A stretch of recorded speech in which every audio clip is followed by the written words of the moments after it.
At the center of our cosmic story, there burns a celestial titan silent, unblinking, and all-encompassing. It is the sun, the heart of the solar system, the luminous cradle of life. And yet, paradoxically, the harbinger of annihilation in the distant chapters of time. For as long as humans have cast their gaze skyward, this incandescent sphere has evoked awe, worship, fear, and inspiration. From the carved stones of Neolithic sites to the refined calculus of modern astrophysics, the sun has remained our oldest companion and most enduring enigma. It commands the dance of planets, breathes energy into the soil and sea, and shapes the rhythms of time. But it is not merely a backdrop to our existence. It is the very mechanism by which Earth breathes and survives. And though it rises each morning with gentle familiarity, the physics that drive this celestial engine are anything but ordinary.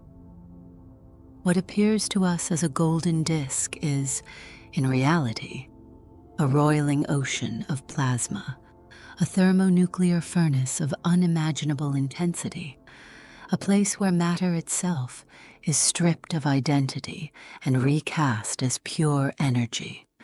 In this first chapter of our journey into solar truth, we peel back the layers of myth and light and descend into the intricate anatomy of the sun, a voyage from ancient reverence to atomic fire, from human meaning to cosmic mechanics.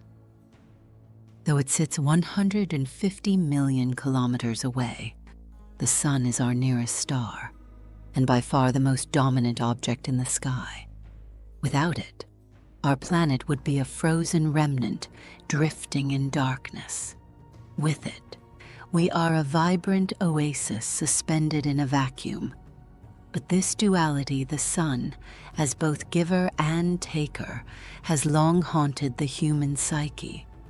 Early civilizations intuited its power in the cycles of growth and decay.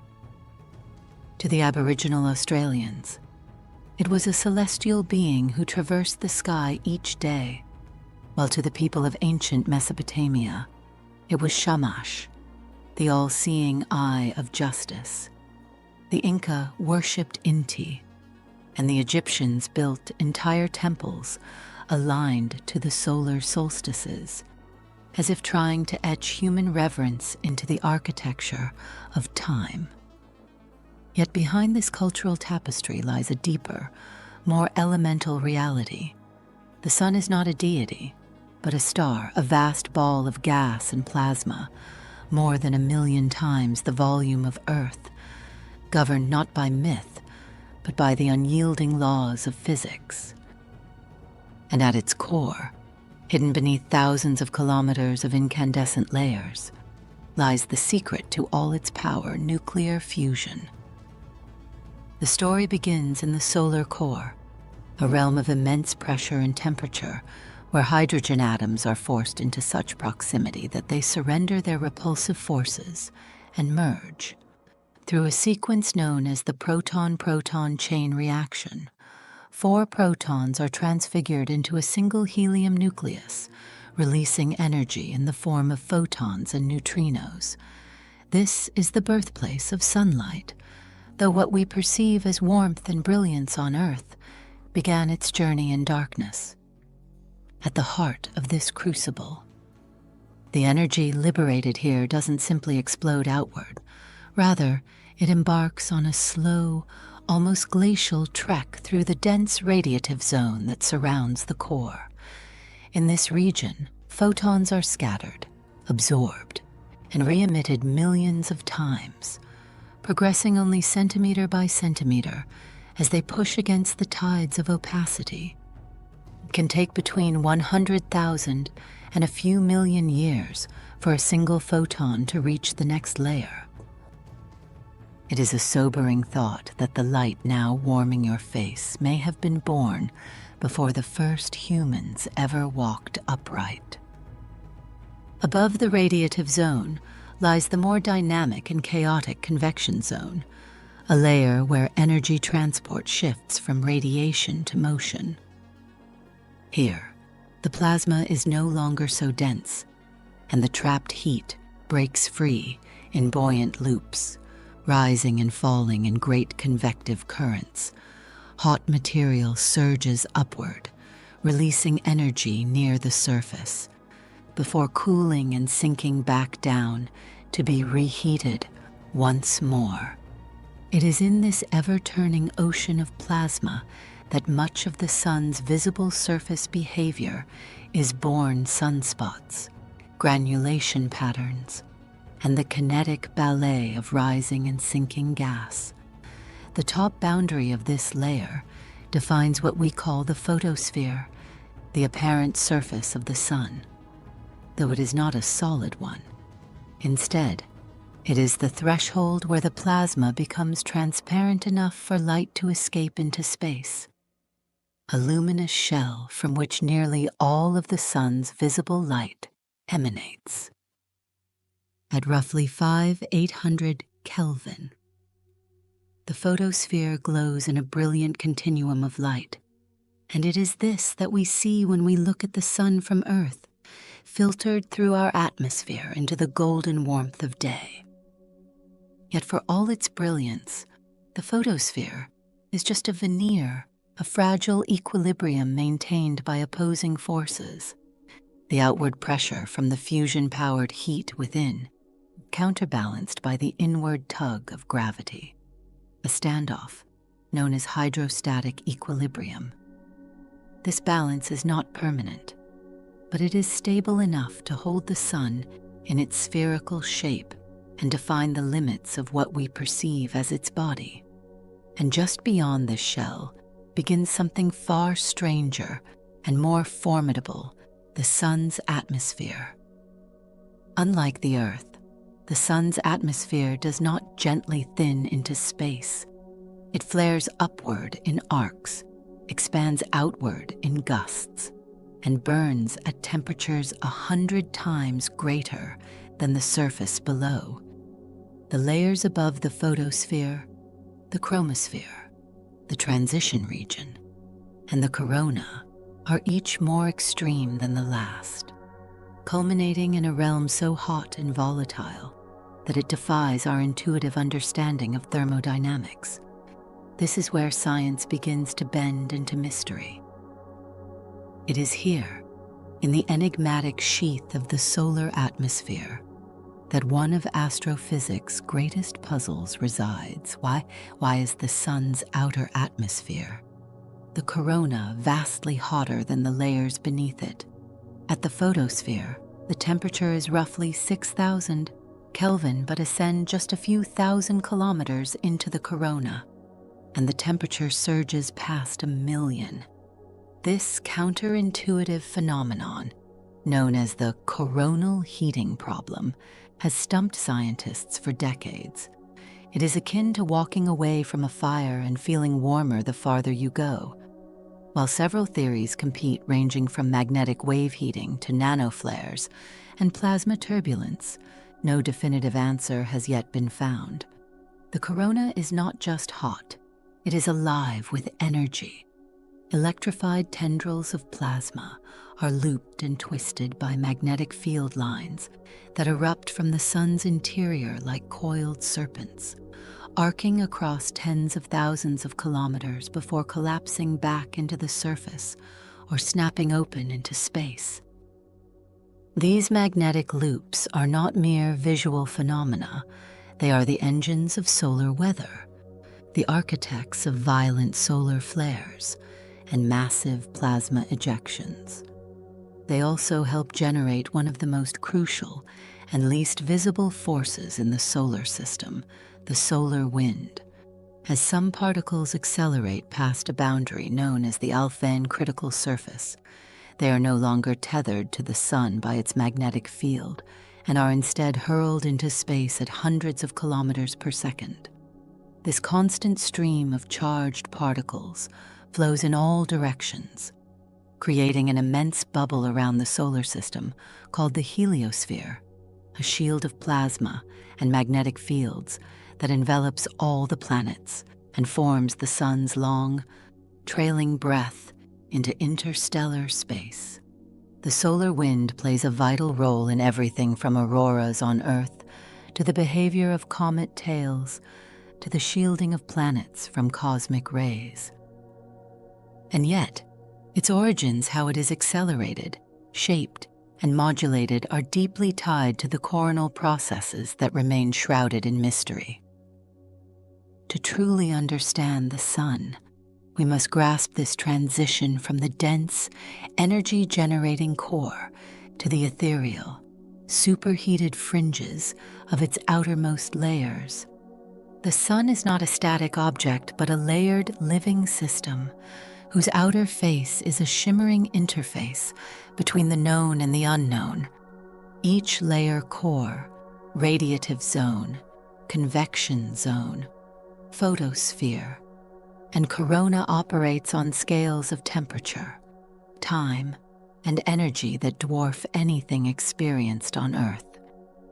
And yet, it is from this incomprehensible furnace that life as we know it emerges. The sunlight that nourishes a plant leaf, the warmth that touches skin, the photons captured by a telescope's lens, all are born of nuclear collisions, billions of years in the making.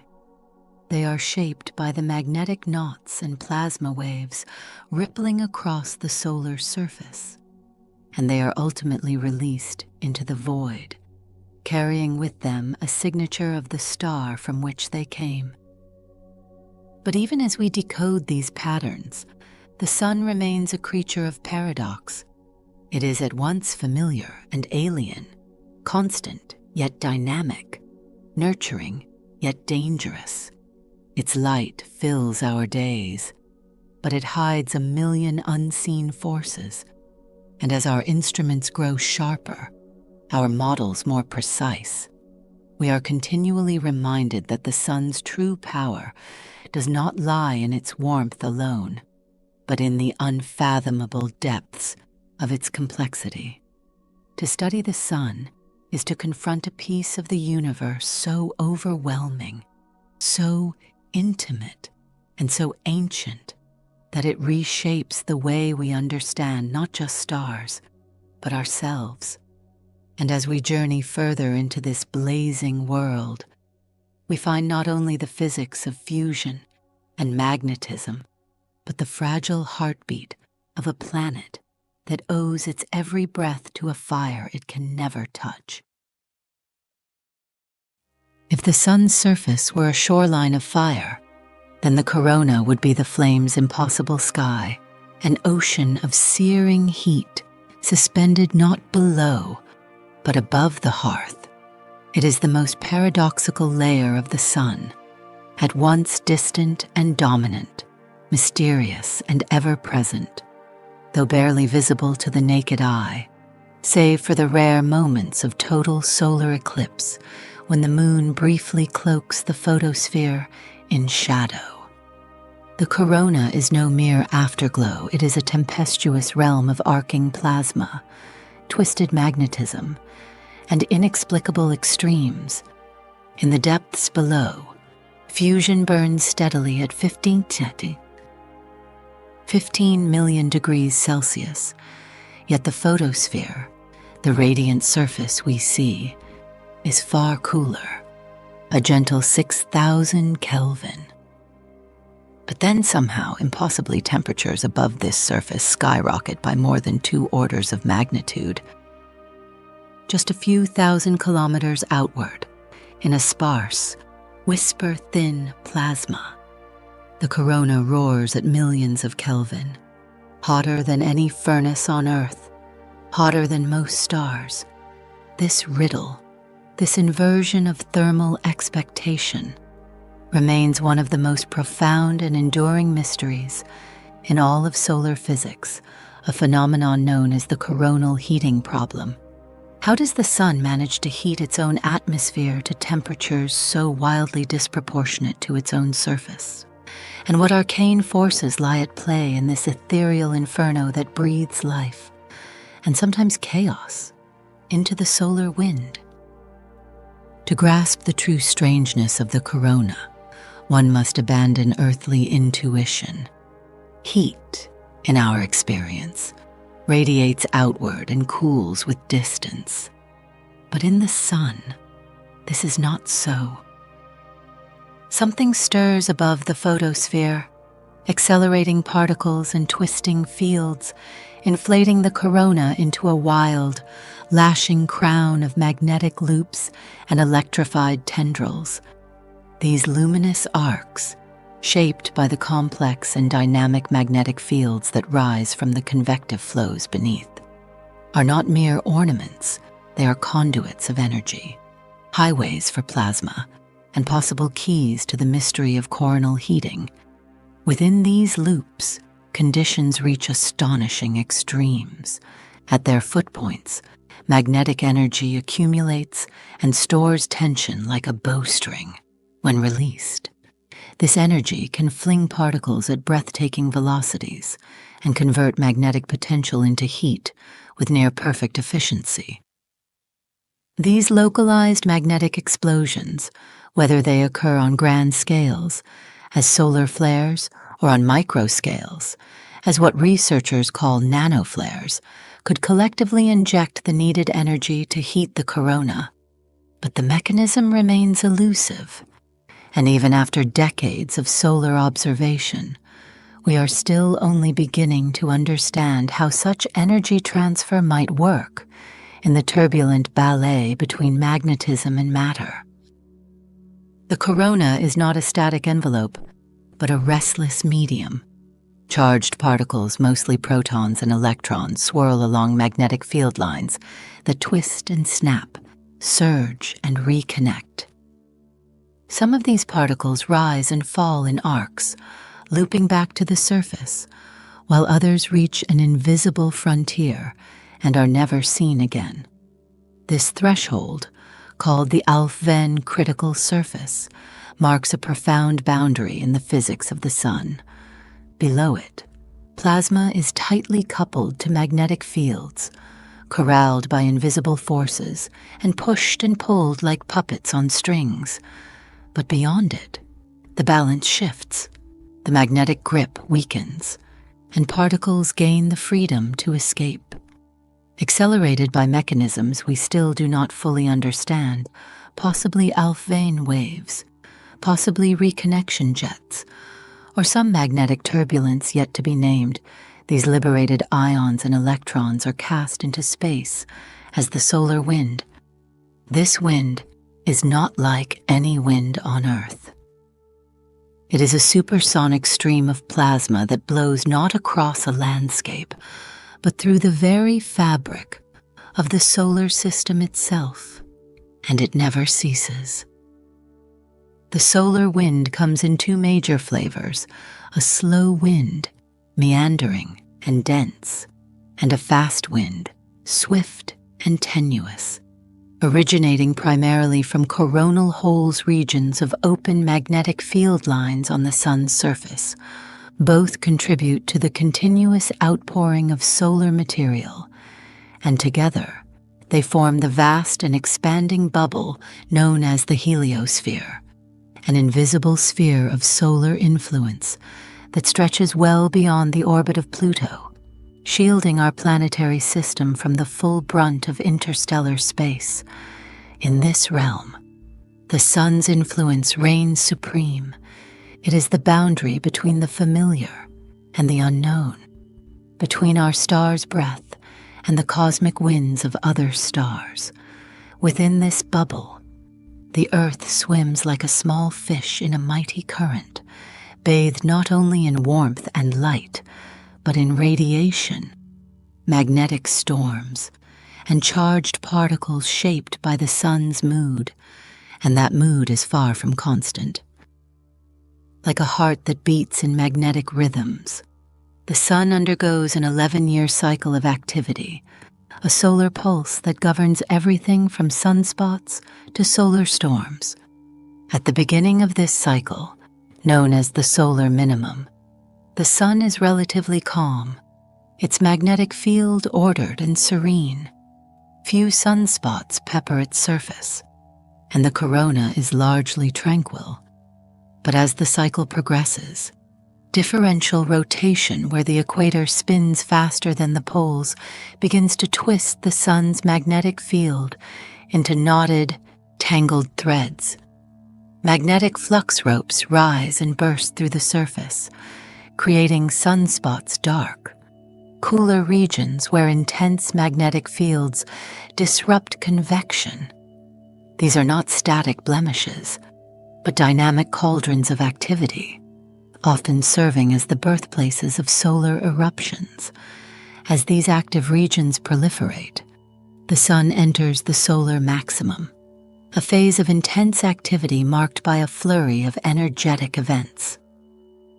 Among the most dramatic of these are solar flares, sudden releases of magnetic energy that can hurl X-rays and ultraviolet light across space in mere minutes. These flares are often followed by even more consequential events, coronal mass ejections, or CNMEs. In a CNME, billions of tons of plasma are launched into space at speeds of up to 3,000 kilometers per second.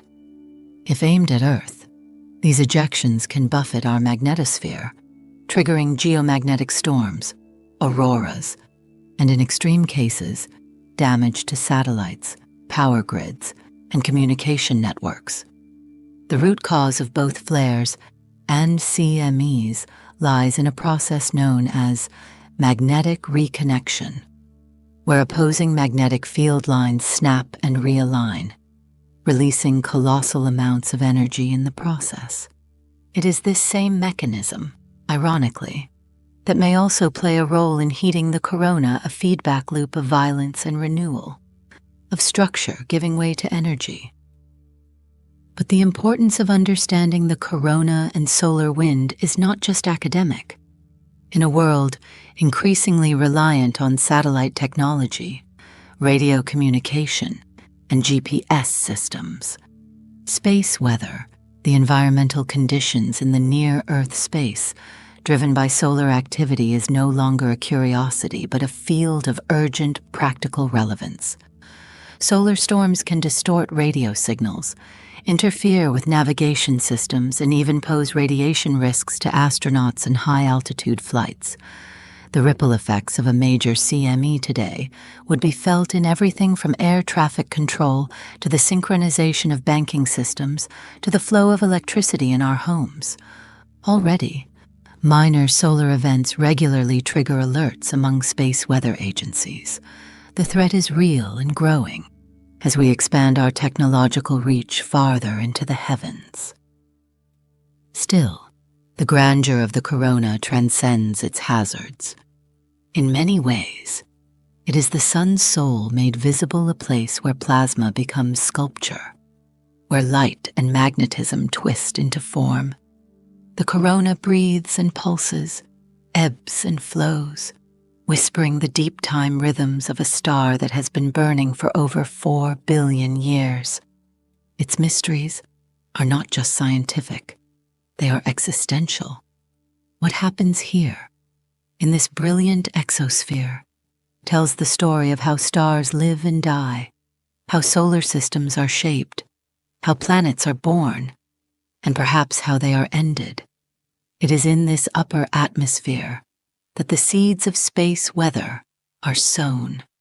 The solar wind is born, and the heartbeat of our star becomes most raw and exposed. The corona is not just an extension of the sun, it is a mirror into its inner life. And it is into this fire that we now dare to send our machines, instruments like NASA's Parker Solar Probe, the Solar Orbiter, and ground-based telescopes such as the Daniel K. Inouye Solar Telescope are beginning to offer new insights, closer and clearer than ever before. They map the sun's surface with millisecond precision, peer through filters into the ultraviolet and X-ray domains, and follow particles from their birth in the corona to their escape into the solar wind. They record the rhythms of solar flares, the fingerprints of wave-particle interactions, and the signatures of reconnection. Piece by piece, we are beginning to solve the puzzle to understand why the corona is so hot, how the wind is so fast, and what deeper processes guide the magnetic pulse of our star. But this knowledge comes with a melancholy kind of beauty, for in unraveling the secrets of the corona, we are also glimpsing the future of our sun. One day, billions of years from now, the hydrogen in its core will be exhausted, fusion will falter, the outer layers will swell and shed into space, and the sun's corona, once blazing at millions of degrees, will be cast off into the interstellar night. The heliosphere will collapse, the solar wind will cease, and what was once the fire at the heart of the solar system will shrink into a white dwarf, a cinder glowing faintly beneath the dust of time. Until then, we remain sheltered within its breath, warmed by its fire, and driven by our need to understand the furnace that made us. It begins not with thunder, but with light, an invisible flash in space, a tangle of magnetism snapping like a whip, a billion-ton scream of plasma hurled across the solar system. From the vast corona of our star erupts a coronal mass ejection, a storm born in silence, but destined to make noise across the cosmos. It races outward faster than sound, faster than comprehension, bound on a path that, with no ill intent and no malice, intersects the fragile bubble of human civilization. These are the moments when the sun reminds us not only of its grandeur, but of its reach, when the same force that nurtures the earth in golden light turns violent and surges against our world with a storm of fire and magnetism. These are the solar tempests unseen in daylight, felt in machines, and they carry with them the weight of cosmic power translated into earthly consequence. In this part of our journey, we step out of the solar atmosphere and into the domain of Earth's vulnerability, tracing the line from flare to fallout, from corona to catastrophe, and asking a question whose answer has never been more urgent. What happens when the sun strikes? Space weather begins far from Earth, but ends in its veins in the satellite constellations, power grids, aviation networks, and wireless systems that bind the modern world. Solar flares and coronal mass ejections are the primary actors in this drama. A solar flare is a sudden or intense burst of radiation resulting from magnetic reconnection in the sun's atmosphere. These flares emit vast quantities of electromagnetic energy, especially in the X-ray and ultraviolet bands, and they travel at the speed of light. Within minutes, they can reach Earth, disturbing the upper atmosphere and ionosphere, where they cause immediate changes in the density and behavior of the air through which our communication signals pass. GPS signals can falter. High-frequency radio waves can be absorbed or scattered, leading to degraded aviation communication, particularly on transpolar flights. But the flare is only the opening salvo. Often, it is followed by something more massive, more dangerous, and far slower, a CME, a huge cloud of magnetized plasma, launched like a solar tsunami into space, carrying billions of tons of charged particles and tangled magnetic fields.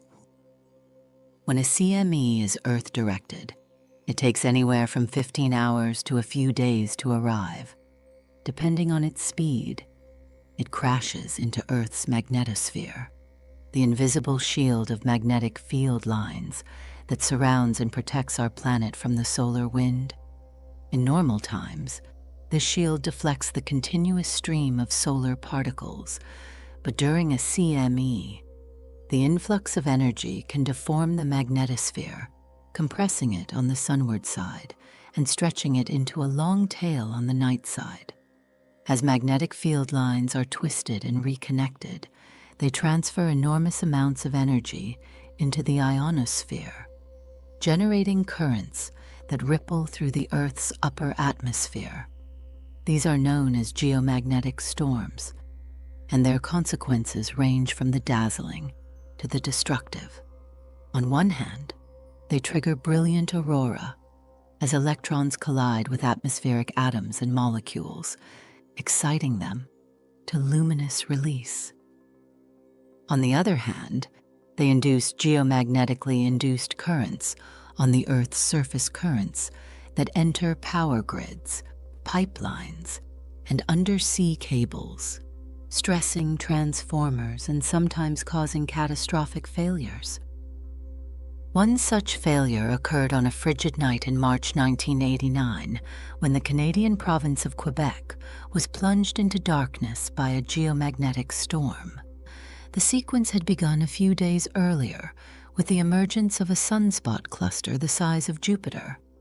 On March 9th, a CME erupted, and by the morning of March 13th, it had reached Earth. As the solar storm struck, electric currents surged through Quebec's power grid.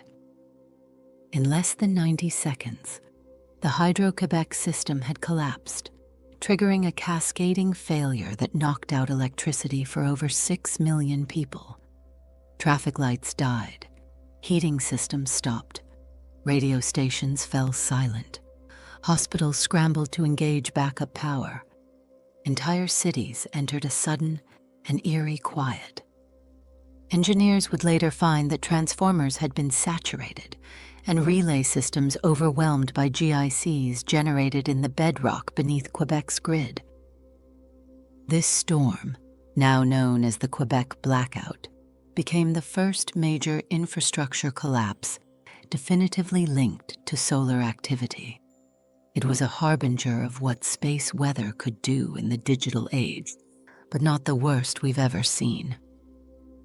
To glimpse that, we must turn the pages back to the 19th century, to an age of iron wires and ink, an era that bore witness to a solar event so colossal that its light and fire danced across the entire planet. On September 1st, 1859, British astronomer Richard Carrington was observing the sun when he saw something no one had ever seen before: a blinding flash of white light emerging from a sunspot group, lasting for less than a minute. This was the first ever recorded solar flare, and it marked the onset of what would become known as the Carrington event. Just hours later, a CME slammed into Earth so quickly that it is believed to have been preceded by a previous eruption that cleared a path through the interplanetary medium, allowing the second, faster CME to travel at unprecedented speed. The result was a geomagnetic storm of historic proportions. Auroras lit up the skies not only in high latitudes, but as far south as Cuba, Mexico, and even Hawaii. In cities, the skies turned red and green like shimmering celestial fire. In Colorado, gold miners reportedly woke in the night, thinking it was dawn. Telegraph systems across Europe and North America went haywire. Sparks flew from telegraph pylons. Some systems continued to transmit even after being disconnected from their power sources, driven entirely by the induced currents from the storm. Operators were shocked by their equipment. Messages were burned into paper. It was a moment when the sun reached through space and etched its presence into our machines. Though few lives were directly lost, the Carrington event exposed a truth that remains ever more relevant. Earth is not isolated from its star. The thin shell of magnetism and atmosphere that surrounds us is vulnerable to solar wrath. And today, Our systems are far more complex, interconnected, and fragile than in 1859. If a similar storm were to strike now, the effects could be catastrophic. GPS constellations would be degraded or disabled. Aviation would face severe route disruption, particularly on polar routes. The Internet, reliant on undersea cables and synchronized timing systems, could face interruptions. Power grids in vulnerable regions, especially those at high latitudes with long transmission lines, could fail, causing blackouts that last not for hours, but for days or weeks. Water treatment systems, emergency communications, banking transactions, and even stock exchanges could all be affected. The cost would not merely be technical, but deeply human, interrupting healthcare, endangering lives, destabilizing economies. Studies by Noether and the National Academy of Sciences have estimated that a Carrington-class storm today could inflict damages ranging from $750 billion to over $3 trillion in the United States alone. Globally, the impacts could echo the disruption seen during the COVID-19 pandemic, but in some respects, with even less predictability and less resilience. It is not just the scale of disruption, but the stealth of its arrival that makes solar storms uniquely dangerous. Unlike hurricanes or earthquakes, which give some signal or warning, a CME can travel so quickly that humanity may have less than a day to prepare. The window for defense is short, and many regions lack hardened infrastructure or dedicated forecasting systems. Moreover, the effects may not be uniform. While some parts of Earth's magnetic field are better shielded, others, particularly in the northern latitudes and areas built on resistive rock, are far more exposed. A storm could simultaneously trigger brilliant auroras in one part of the world and bring down an entire power grid in another. The interconnectedness of modern systems means that a failure in one region can ripple outward, magnified by the fragility of global infrastructure. And still, many are unaware of this celestial threat. It would be easy to dismiss these concerns as speculative until we consider that we already came within a cosmic breath of disaster. On July 23, 2012, during the peak of the last solar cycle, NASA's Stereo A spacecraft recorded a powerful CME. It originated from the far side of the Sun. The eruption was massive, fast, and perfectly structured to produce geomagnetic chaos. Had it occurred a week earlier, when that region of the Sun was facing Earth, it would have struck our planet head-on. Researchers analyzing the data later concluded that this CME was on par with the Carrington event, and that its passage through space had been facilitated by an earlier CME, just like in 1859. The Earth was spared by a matter of solar rotation, a difference of a few degrees and a few days. It was, in a sense, a bullet dodged in slow motion. The warning was not theoretical. It happened, and it may happen again. As we move further into the 21st century, the likelihood of such events and our exposure to them will only increase. Star Cycle 25 is now well underway, and many researchers expect its peak to arrive in the next year or two. Already, we are seeing an uptick in solar flares and active sunspot groups. The Parker Solar Probe, Solar Orbiter, and ground-based observatories like DKIST are now monitoring the sun's behavior in unprecedented detail, yet our preparedness remains uneven. Some nations have launched mitigation programs developing early warning satellites, reinforcing transformers, and issuing space weather forecasts. Others remain dangerously unaware. Space weather, like climate change, is a global issue that requires global cooperation. Because the sun plays no favorites, its storms do not recognize borders. And so we find ourselves suspended between knowledge and risk, between what we have come to understand about our star and what remains to be done to safeguard the fragile technologies that orbit and inhabit our world. The same force that once ignited awe in ancient stargazers now powers the fears of modern engineers. The auroras, for all their beauty, are not just spectacles, they are the glowing edges of danger. And while we marvel at them, we must also reckon with their origin, a sun that remains powerful, unpredictable, and intimately connected to our survival. There is a moment, just before dawn, when the sky begins to whisper secrets from the stars. The deep blue fades, the air shifts, and somewhere just beyond the veil of atmosphere, the sun prepares to rise again, an act so commonplace we seldom stop to think of it. And yet, for all the reverence and routine we place upon its daily emergence, the sun remains one of the most enigmatic objects in the universe. Its heat nourishes life, but its storms can destroy it. Its light reveals the world, but its own heart remains hidden behind blinding brilliance.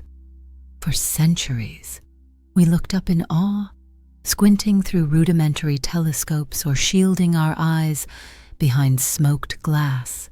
We mapped sunspots, charted solar cycles, and wondered what caused the sun to pulse, flare, and breathe fire into the void. But in the last few decades, something changed.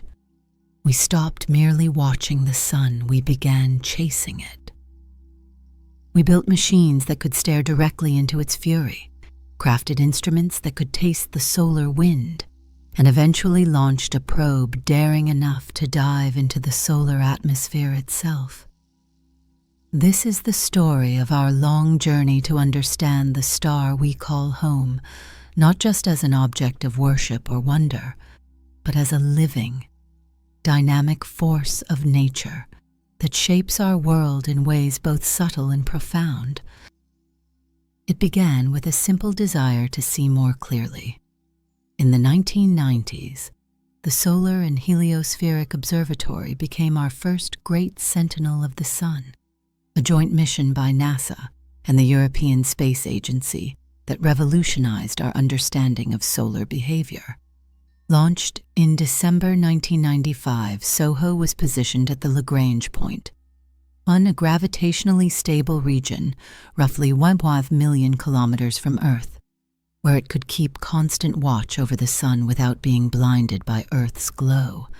From this privileged vantage point, SOHO peered into the inner mechanics of our star with instruments that could image, in extreme ultraviolet, detect oscillations on the sun's surface, and observe the faint corona in unprecedented detail. It was here, through the lens of SOHO, that we first witnessed the true drama of the sun's outer atmosphere massive coronal loops, swirling prominences, and the explosive release of coronal mass ejections. It also paved the way for a new field of study called helioseismology, the science of interpreting sound waves rippling through the solar interior, allowing scientists to infer the sun's inner structure in much the same way seismologists study the Earth's core. SOHO wasn't just a satellite. It was our first true sun watcher, and it revealed a star far more dynamic, volatile, and complex than we had ever imagined. But the sun is not static, and neither could our observations be. The early 2000s brought with them a new era of solar monitoring with the launch of Stereo, a pair of spacecraft designed to give us stereoscopic vision of the sun. Launched in 2006, Stereo A and Stereo B were placed in orbits that gradually separated, one moving ahead of Earth and the other falling behind. This innovative configuration allowed scientists to see the Sun in 3 dimensions for the first time, providing a fuller view of solar eruptions and how they evolve in space. It was Stereo A, in fact, that recorded the near-miss Carrington-class CME of 2012, a solar bullet that missed Earth by less than a week. Without stereo, we might never have known just how close we came to global catastrophe. But beyond its warning shot, stereo offered something more lasting. It gave us the ability to track solar storms from their birth on the solar disk to their arrival at Earth, offering better models, earlier warnings, and a more complete understanding of how the Sun's emissions interact with the solar system. Yet as powerful as SOHO and stereo were, they were still watching from a distance. To truly understand the Sun, to answer the riddles of the corona and the solar wind, we needed to get closer. In 2010, NASA launched the Solar Dynamics Observatory, a next-generation platform equipped with an array of high-definition instruments capable of imaging the Sun in 13 different wavelengths of light, every 10 seconds, around the clock. SDO's cameras revealed the Sun as a shifting tapestry of magnetic fields and plasma currents. It traced the birth of sunspots, the twisting of magnetic ropes, and the slow unfurling of filaments and flares. With SDO, we didn't just see the Sun's surface, we saw its personality. And that personality was moody, ever-changing, and governed by forces that stretched deep into its core and far beyond its surface. SDO allowed us to connect surface activity with atmospheric reactions, helping to decode the solar cycle, refine models of flare prediction, and deepen our appreciation for the complexity of heliophysics. But still, even SDO, with all its sharp eyes and ultraviolet insight, could only observe from orbit. The next leap would require something more audacious, something unthinkable until only recently. Enter NASA's Parker Solar Probe, the crown jewel of solar exploration, and the most daring mission ever conceived to study the Sun, named after the pioneering astrophysicist Dr. Eugene Parker, who in the 1950s first theorized the existence of the solar wind. This spacecraft is not simply observing the Sun, it is flying into it. Launched on August 12, 2018, the Parker Solar Probe is the fastest human-made object in history, hurtling through space at speeds approaching 700,000 kilometers per hour and diving closer to the Sun than any spacecraft ever before. Its mission is as poetic as it is scientific to touch the Sun, not just metaphorically, but literally by entering the corona and sampling its plasma directly. Such a feat demands unprecedented engineering. Parker is protected by a carbon composite heat shield capable of withstanding temperatures over 1,600 Kelvin, while its instruments operate in the cool shadow just behind it. This shield, barely 11 centimeters thick, is all that stands between the probe and a fiery death as it navigates the outer reaches of a star that can melt metal and ionize atoms in an instant. What Parker has already accomplished is extraordinary. Within its first few orbits, it made history by crossing the Alphen critical surface, becoming the first spacecraft to enter the solar corona. This boundary, where magnetic forces no longer dominate the motion of particles, marks the threshold between the Sun's atmosphere and the solar wind. In doing so, Parker provided the first direct measurements of coronal conditions' density, temperature, particle velocity, and confirmed theories that had long lived only in models.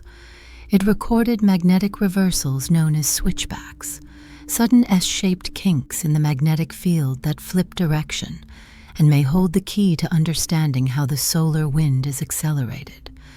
These switchbacks were once thought to be rare, perhaps confined to the solar poles, but Parker found them in abundance, suggesting that the corona is far more dynamic and turbulent than previously believed.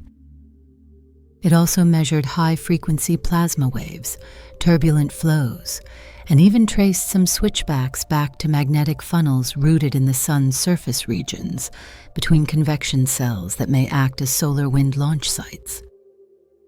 In mapping these phenomena, Parker has begun to answer the deepest questions of solar physics. Why is the corona so hot? How does the solar wind escape?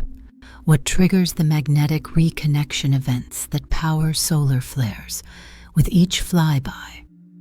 Parker draws a little closer, gathering data that will rewrite textbooks, improve space weather forecasting, and enrich our understanding of stellar processes throughout the universe. And it's not done yet. The mission is set to continue through late 2025 using gravity assists from Venus to spiral ever closer, until it flies within just 6.1 million kilometers of the photosphere, roughly 4% of the Earth-Sun distance. At its closest approach, Parker will be moving fast enough to travel from New York to Tokyo in under a minute, racing through plasma storms and recording every magnetic twist it encounters. But perhaps the most thrilling aspect of these encounters is also the most vulnerable during these close passes. Parker cannot transmit its data. It must endure the firestorm in silence, store its observations on board, and then beam them back once it escapes to safer orbit, like a messenger returning from a realm of gods with sacred truths clenched in hand. And these truths are not just about the sun. They ripple outward, informing our models of other stars, our understanding of space weather, and our hopes for protecting Earth's future. As we send more astronauts into space, build satellites in low and medium Earth orbit, and expand missions to Mars and beyond, knowing how our star behaves is not optional, it is essential. Parker is not alone in this pursuit. It works in tandem with missions like ESA's Solar Orbiter, which captures high-latitude images of the sun's poles, and the Daniel K. Inouye Solar Telescope, which captures the most detailed surface images of the sun ever recorded from Earth. Together, these instruments form a celestial symphony, each offering a different angle, a different note in the grand composition of heliophysics. From high-resolution imaging to plasma detection, from ultraviolet spectroscopy to magnetic field tracing, the human endeavor to understand the sun has never been more focused, more capable, or more necessary. And yet, even as we peel back the layers of our star, we are humbled by what remains. For all our spacecraft and algorithms, the sun is still a mystery. Its interior remains unseeable, its long-term behavior unpredictable. We do not yet fully understand how its magnetic field reverses every 11 years, or why one cycle is more intense than another. We cannot yet forecast flares with the precision we require, nor can we fully shield our infrastructure from its most violent moods. The sun, in many ways, is a wild and ancient thing, a being of plasma and magnetism that operates on scales of time and energy beyond human grasp. But by daring to approach, by reaching out with instruments forged in the minds of dreamers and engineers, We bring ourselves closer to the language of the universe. We touch the fire, not to be consumed, but to be transformed. As Parker completes its remaining orbits, it will continue to rewrite what we know. Its final dives into the corona will be the closest any human-made object has ever come to a star. And then, inevitably, it will drift beyond use, its fuel spent, its instruments silent. It may remain in orbit around the sun for centuries, perhaps millennia, before eventually succumbing to the same star it once studied, burning up in a final embrace. But the legacy it leaves behind, the data, the insight, the wonder, will endure far longer. It will shape missions yet unborn, shield technologies yet unimagined, and perhaps one day save lives from a solar storm we cannot yet foresee. In that way, Parker is not just a spacecraft. It is a bridge between our world and our star, a testament to the human spirit's refusal to settle for shadows when the source of light itself can be pursued. There are missions we plan and missions we dream. Then, once in a generation, a mission emerges that belongs to both the culmination of decades of engineering and wonder, calculation and courage, charting a path not just toward data, but toward meaning. The Parker Solar Probe, humanity's bravest emissary to the sun, has already transformed how we understand our star.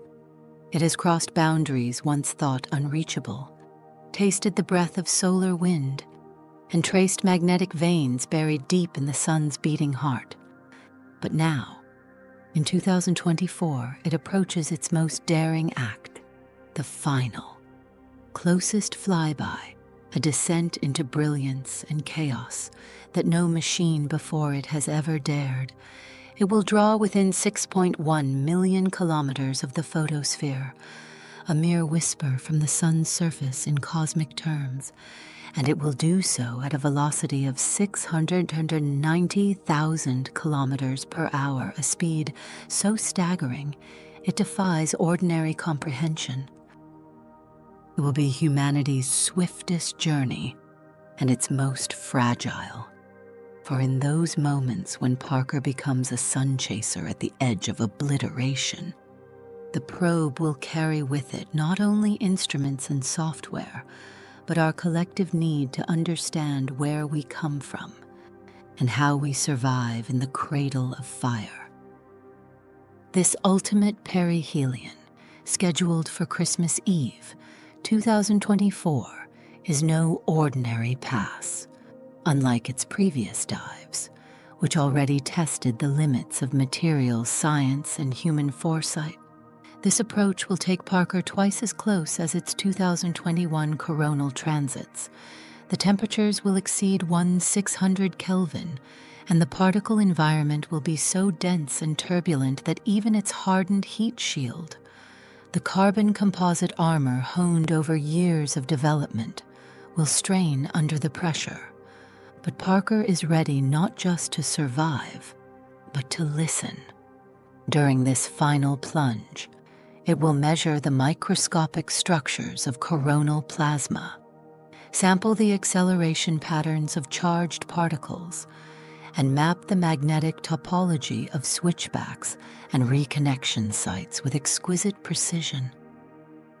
The mission's overarching goals converge here to resolve the solar wind's mysterious acceleration, to decode the mechanisms of coronal heating, and to understand how energy is transferred from the sun's surface to the stream that stretches across the solar system.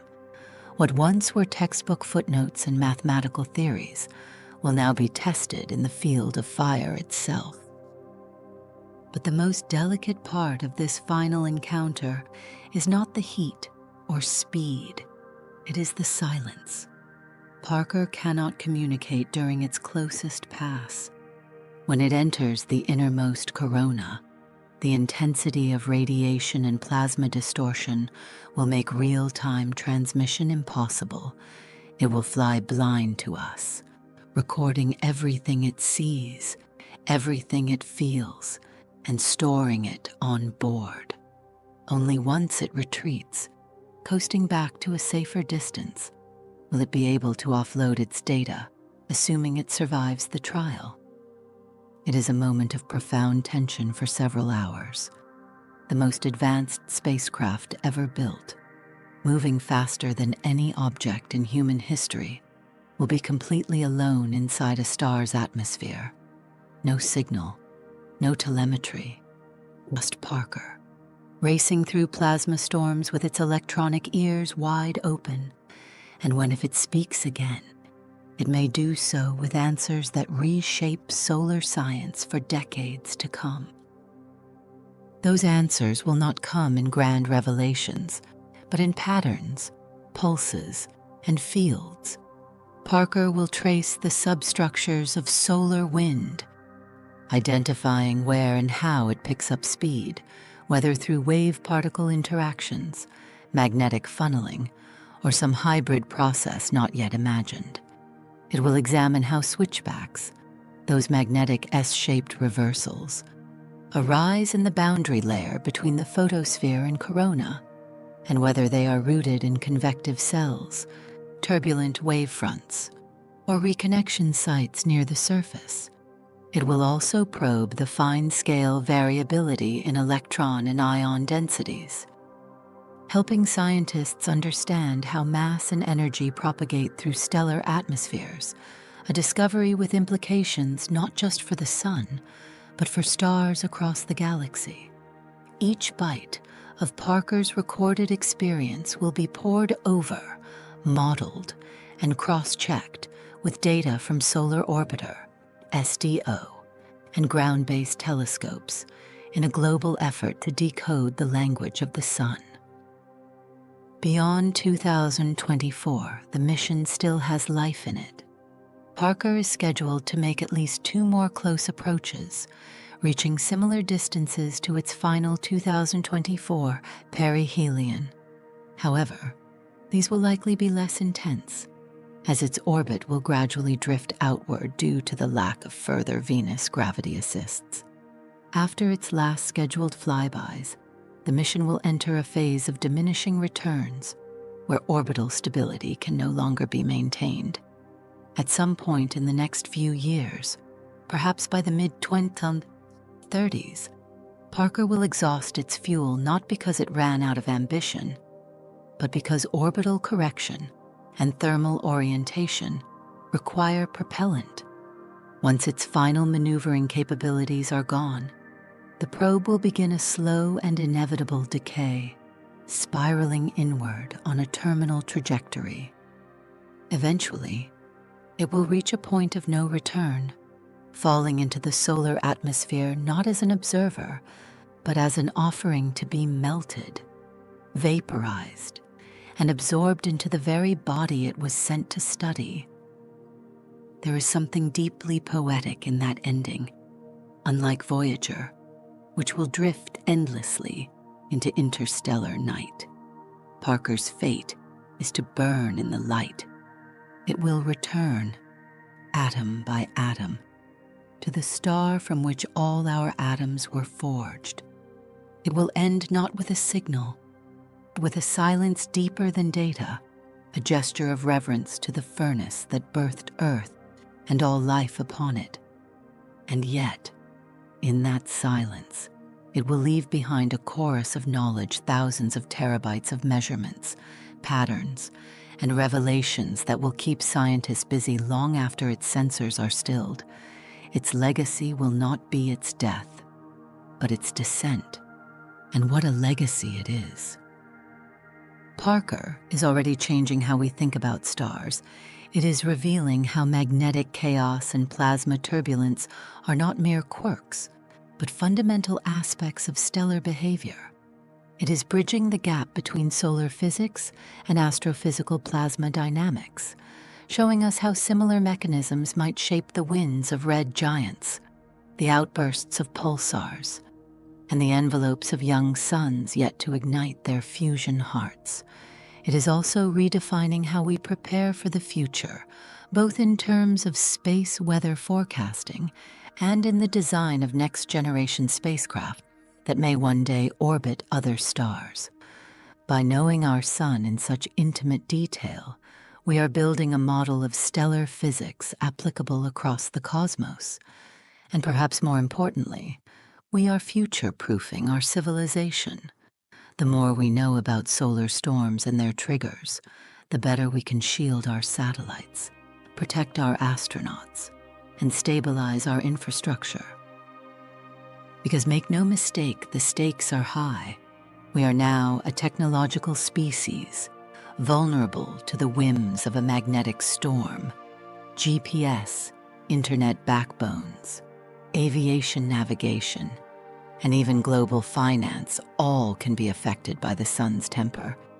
Parker's mission is, in part, a sentinel project, a way to better anticipate the next Carrington-class event before it arrives. The 2012 near miss was a cosmic warning shot, and Parker is our best tool for heeding that warning. As it completes its arc, each flyby becomes more than science. It becomes insurance for the world we've built on circuits and signals. But beyond the science, beyond the policy and prediction, there lies something deeper. To touch a star is not just a feat of engineering. It is a message to the universe. It is a whisper that says we are not afraid. We will go where fire lives. We will not settle for safe distances or soft glows. We will descend into brilliance, even if it costs us everything. Parker's journey is not just NASA's, it is ours. It is the story of a species that emerged from stone and instinct and built a vessel with its bare hands and bold mind, aimed it at the most dangerous object in the sky, and said, "Go." There is something eternal in that act. For long after Parker is gone, long after its circuitry is dust and its orbit is ash, it will remain in our minds as a symbol of what science is and what it can be, not merely the accumulation of facts, but the expression of awe, not just analysis, but poetry. In the final accounting, Parker is not just a probe, it is a kind of sunlit elegy, an ode to the star that sustains us, and to the spark in us that dares to know it. And one day, when another storm rises, when solar flares crackle across the sky, and auroras dance in unlikely latitudes, we will look up not with fear, but with understanding.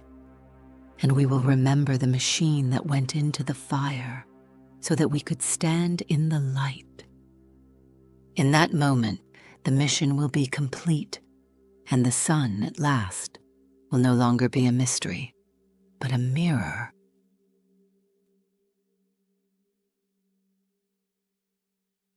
What if humanity were to transcend its current limitations, leaving behind the confines of Earth to inhabit the vast expanse of space? What if, after countless millennia of expansion, our descendants filled the Milky Way, constructing a civilization that stretched from the galactic core to the most distant spiral arms? And what if, one day, a message arrived from another galaxy, an unmistakable sign that we were not alone? The prospect of first contact with an alien intelligence is one of the most profound questions in modern science. Through communication, the exchange of knowledge would flourish, advancing science, philosophy, and technology in ways previously unimaginable. And ultimately, a historic meeting would be planned, an encounter between two great civilizations in the dark void of intergalactic space. Generations would toil to construct immense vessels capable of bridging the cosmic gulf. Generations would be born, live, and die as these titanic ships traveled the void. And then, after eons of anticipation, the moment would arrive. two emissaries, one from each civilization, floating toward each other, reaching out across the abyss. But in an instant, catastrophe unfolds. The moment of contact results in an explosion of unimaginable energy. The great ships stand off in stunned silence, their crews now understanding a tragic truth. One civilization is composed of matter, the other of antimatter. Physical contact means mutual annihilation. How could this have happened? How could two advanced species, having shared their knowledge of mathematics, physics, and engineering, have overlooked such a fundamental difference? The answer lies in the subtlety of the universe's design. Nature, as always, holds its deepest truths in concealment, governed by rules that defy easy discovery. Throughout the cosmos, asymmetry is fundamental. The laws that govern reality were set in motion within the first billionth of a second after the Big Bang. From the quantum level to the largest structures in the universe, these principles dictated how matter and antimatter evolved, ensuring that they remained separate. While mathematical equations predicted the existence of both, the true nature of their division remained obscured. In the end, this paradox highlights the limitations of knowledge. Even as civilizations strive toward understanding, the fundamental nature of the cosmos and forces constraints that shape reality in ways both profound and inescapable. And behind all of these mysteries, behind the vast complexity of existence, there is always one common factor: the immutable laws of the universe itself. Symmetry is everywhere. Two civilizations, separated by vast cosmic distances, bound by the same fundamental laws of physics, yet doomed by their inability to perceive a crucial difference. How could they have failed to recognize the distinction between matter and antimatter? How could two particles, two atoms, two intelligent beings from opposite ends of the universe, carrying opposite electric charges, remain unaware of their incompatibility? In our observable universe, matter dominates, while antimatter is scarce. But if the cosmos is truly vast and diverse, it stands to reason that somewhere, the inverse must be true, a region where antimatter is the norm, where stars and planets are composed of antiatoms, where life flourishes in forms opposite to our own. It would seem intuitive to assume that the laws of physics are indifferent to this distinction, that nature treats matter and antimatter with perfect symmetry. But this is not entirely correct. We now know that, while nature is built upon symmetrical principles, it also introduces subtle asymmetries, differences so minute yet so consequential that they govern the very fabric of the universe. And at the heart of this lies one of the most profound concepts in physics: symmetry. Our first encounter with symmetry is often visual, an image reflected in a mirror, the left mirroring the right. A child can instinctively sketch symmetrical shapes by drawing one side and copying its reflection. This bilateral symmetry is deeply embedded in nature, our bodies, with matching left and right sides, the mirrored structure of mammals, birds, and fish. When nature occasionally breaks the symmetry, as with the enlarged claw of a fiddler crab, the effect is striking, but symmetry extends far beyond simple reflection. As starfish exhibits rotational symmetry, it appears the same when rotated by certain angles. A millipede employs translational symmetry, constructing its body from repeating segments. These patterns reveal nature's tendency toward efficiency, using symmetry to streamline development and function. Symmetry is also deeply embedded in human culture. It influences our perception of beauty, architecture, and art. From the temples of ancient Egypt and Greece to the geometric precision of the Taj Mahal and the Arc de Triomphe, symmetry conveys harmony and order. Artists and architects have long recognized the power of symmetry, utilizing both reflectional and rotational forms, from Da Vinci's compositions to the intricate designs adorning Islamic mosques. Even modern structures like the Pentagon, where there's symmetry as a defining feature. But how does symmetry relate to the fundamental laws of the universe? To answer that, we must journey back to a fateful morning in 1832 when two men met in a field outside Paris. The cause of their duel is uncertain, Some say it was over the affections of a woman, but by sunrise, 20-year-old mathematician Évariste Galois lay dying in the grass. The night before his death, Galois, sensing his fate, spent his final hours writing letters and feverishly documenting his mathematical ideas. Unbeknownst to him, these writings would transform the future of mathematics, introducing a revolutionary approach to understanding symmetry. The study of symmetry was not new. Ancient geometers had observed that a circle remains unchanged when rotated, and that triangles and squares maintain symmetry under fixed transformations. But Galois delved deeper.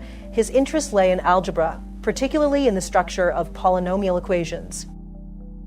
Polynomials, equations with variables raised to various powers, are ubiquitous across mathematics and science. For centuries, mathematicians sought a general formula to solve higher-order polynomial equations, but Galois approached the problem differently. Instead of attempting to construct solutions, he examined the underlying symmetries of the equations themselves. He realized that the solutions to polynomial equations could be visualized as points in the complex plane, forming geometric shapes, triangles, pentagons, and beyond. These shapes, like physical objects, exhibited symmetries. They could be rotated or reflected while preserving their fundamental properties. By analyzing these symmetries, Galois revealed a profound truth. There exist certain polynomial equations for which no algebraic solution can ever be found. His discovery gave birth to what we now call group theory, the mathematical study of symmetries. Since Galois' time, group theory has expanded beyond pure mathematics, permeating physics, chemistry, and even cryptography. In physics, symmetries govern fundamental interactions, dictating the behavior of particles and forces. The standard model of particle physics, our best description of the subatomic world, is built upon group theory. Even the asymmetry that distinguishes matter from antimatter, an anomaly that shaped the fate of our universe, finds its explanation in the subtle breaking of fundamental symmetries. As he lay dying, Galois could not have foreseen the vast impact of his final scribbles. Yet, his insights now underpin the laws that describe our universe, from the tiniest particles to the grandest cosmic structures. Symmetry, once a simple aesthetic principle, has revealed itself as one of the deepest, most fundamental truths of reality. Long before physical contact was established, two great civilizations, separated by unimaginable distances, found a way to communicate. Streams of electromagnetic waves, fired from one world to another, traversed the void over millions of years before reaching their destinations. The process was slow, limited by the fundamental constraints of light-speed communication, yet it worked. The shared knowledge of electromagnetism allowed two alien species to converse across the abyss of space. On Earth, the messages were encoded within the rhythmic oscillations of electrons, forming coherent radio signals. But on the other end, across the cosmic gulf, the same process occurred with a subtle difference. Positrons, the antimatter counterpart to electrons, responded to the signals instead. The laws of electromagnetism possess a profound symmetry. If one were to swap all positive and negative charges, the equations governing their behavior would remain unchanged. The dance of electrons on one world mirrored the dance of positrons on another. And therein lay a fundamental problem. Electromagnetic waves alone could not distinguish matter from antimatter. The universe had to possess some deeper asymmetry, some hidden rule that could reveal the nature of reality. To understand this, we must journey back nearly a century to the work of one of the most brilliant minds in mathematical physics, whose insights unlocked the deep symmetries that shape our universe. On May 1st, 1935, an obituary appeared in the New York Times, penned by none other than Albert Einstein himself. It commemorated the passing of Emmy Noether, a name far less renowned than Einstein's, but whose contributions to physics were no less profound. Einstein described her as the most significant creative mathematical genius thus far produced, and credited her insights with deepening our understanding of the natural world. Despite her extraordinary intellect, Emmy Noether's name remains unfamiliar to many outside of physics. Yet her theorem, a statement about symmetry and conservation laws, lies at the very foundation of modern physics, from classical mechanics to quantum field theory. To grasp its significance, we must first understand a fundamental truth about the universe. It is inherently lazy. Throughout history, mathematical principles have gradually supplanted mysticism, revealing the underlying structure of reality. The symmetries of nature became evident as our equations grew more refined. Newton's gravity produced the near-perfect spheres of planets and stars, while Maxwell's equations dictated that electric currents generate cylindrical magnetic fields. But beneath these familiar geometric symmetries lay deeper, more abstract symmetries, ones governing the very laws of motion and energy. Two mathematicians, separated by a century, played key roles in uncovering these hidden truths. The first, Giuseppe Lodovico Lagrangia, better known as Joseph Louis Lagrange, lived through the turbulence of the French Revolution and was instrumental in standardizing the metric system. The second, Irish mathematician William Rowan Hamilton, was a prodigy who reshaped our understanding of mechanics. Their work converged on a radical reformulation of Newtonian physics, rooted in a single, elegant idea, the principle of least action. The essence of this principle is deceptively simple. Nature always takes the most efficient path. Light, for example, travels between 2 points in the least possible time, bending at the interface between air and water, much like a lifeguard racing to save a drowning swimmer, moving quickly on land before entering the slower medium of water at an optimized angle. This insight, first proposed by Pierre de Fermat in optics, was expanded by Lagrange and Hamilton to encompass all of physics. They discovered that every physical system, from the motion of planets to the behavior of subatomic particles, follows a path that minimizes a quantity called action. The reasons for this universal tendency toward efficiency remain mysterious, but its predictive power is undeniable. Physicists define action mathematically and consider all conceivable paths a system could take. Among these infinite possibilities, nature always selects the path that minimizes action. This principle governs everything, from Newton's mechanics and Maxwell's electromagnetism to quantum mechanics and Einstein's general relativity. It is a law not of force, but of optimization. And it was within this mathematical framework that Emmy Noether discovered something remarkable. While investigating the mathematical structure of physical laws, Noether noticed a profound connection between symmetry and conservation. She demonstrated that whenever a system possesses a symmetry, there exists an associated conserved quantity. This revelation, now known as Noether's theorem, has since become one of the cornerstones of theoretical physics. The most intuitive example is the conservation of energy. The laws of physics remain unchanged whether an experiment is conducted today or tomorrow, as symmetry in time. Noether's theorem reveals that this time invariance leads directly to energy conservation. Similarly, spatial symmetry, the idea that the laws of physics do not change if an experiment is moved 10 meters to the left, gives rise to the conservation of linear momentum. And rotational symmetry, the principle that physics is the same regardless of the direction one faces, ensures the conservation of angular momentum. These conserved quantities govern everything from planetary orbits to atomic interactions. Yet the implications of Noether's theorem extend far beyond classical physics. In the quantum realm, symmetries dictate the very existence of fundamental forces and particles. At the heart of quantum mechanics lies the wave function, a mathematical description of a particle's state.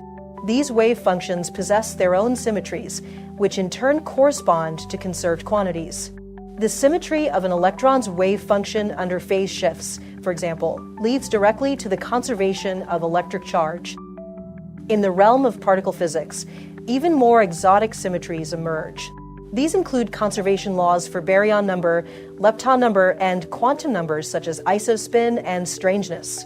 Gauge symmetries, underlying principles in quantum field theory, predict the existence of fundamental force carriers like gluons, which bind protons and neutrons together, and the W and Z bosons, which mediate the weak nuclear force.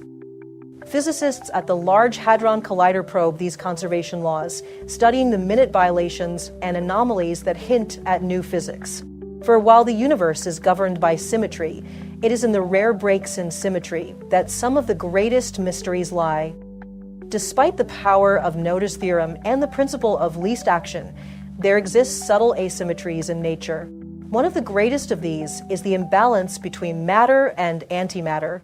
If the laws of physics were perfectly symmetrical, the Big Bang should have produced equal amounts of both, leading to a universe where matter and antimatter annihilate, leaving nothing behind but pure energy. Yet the observable universe is overwhelmingly composed of matter. Somewhere, deep within the laws of physics, a fundamental asymmetry tipped the balance, allowing matter to dominate. Understanding this asymmetry remains one of the greatest challenges in modern physics. But one thing is clear: while symmetry governs the universe, it is in its subtle imperfections that the very fabric of reality was shaped. In the grand cosmic dialogue between distant civilizations, symmetry and conservation laws define the rules of communication. But hidden within those laws, in the tiny cracks where symmetry breaks, lies the key to existence itself. As we continue to probe the universe's deepest mysteries, we stand on the shoulders of giants: Einstein, Lagrange, Hamilton, and Noether, who revealed the mathematical elegance of a universe that, though governed by symmetry, was shaped by its exceptions. How to break the universe? By the mid-20th century, the possibility of extraterrestrial intelligence was no longer a mere speculation of science fiction.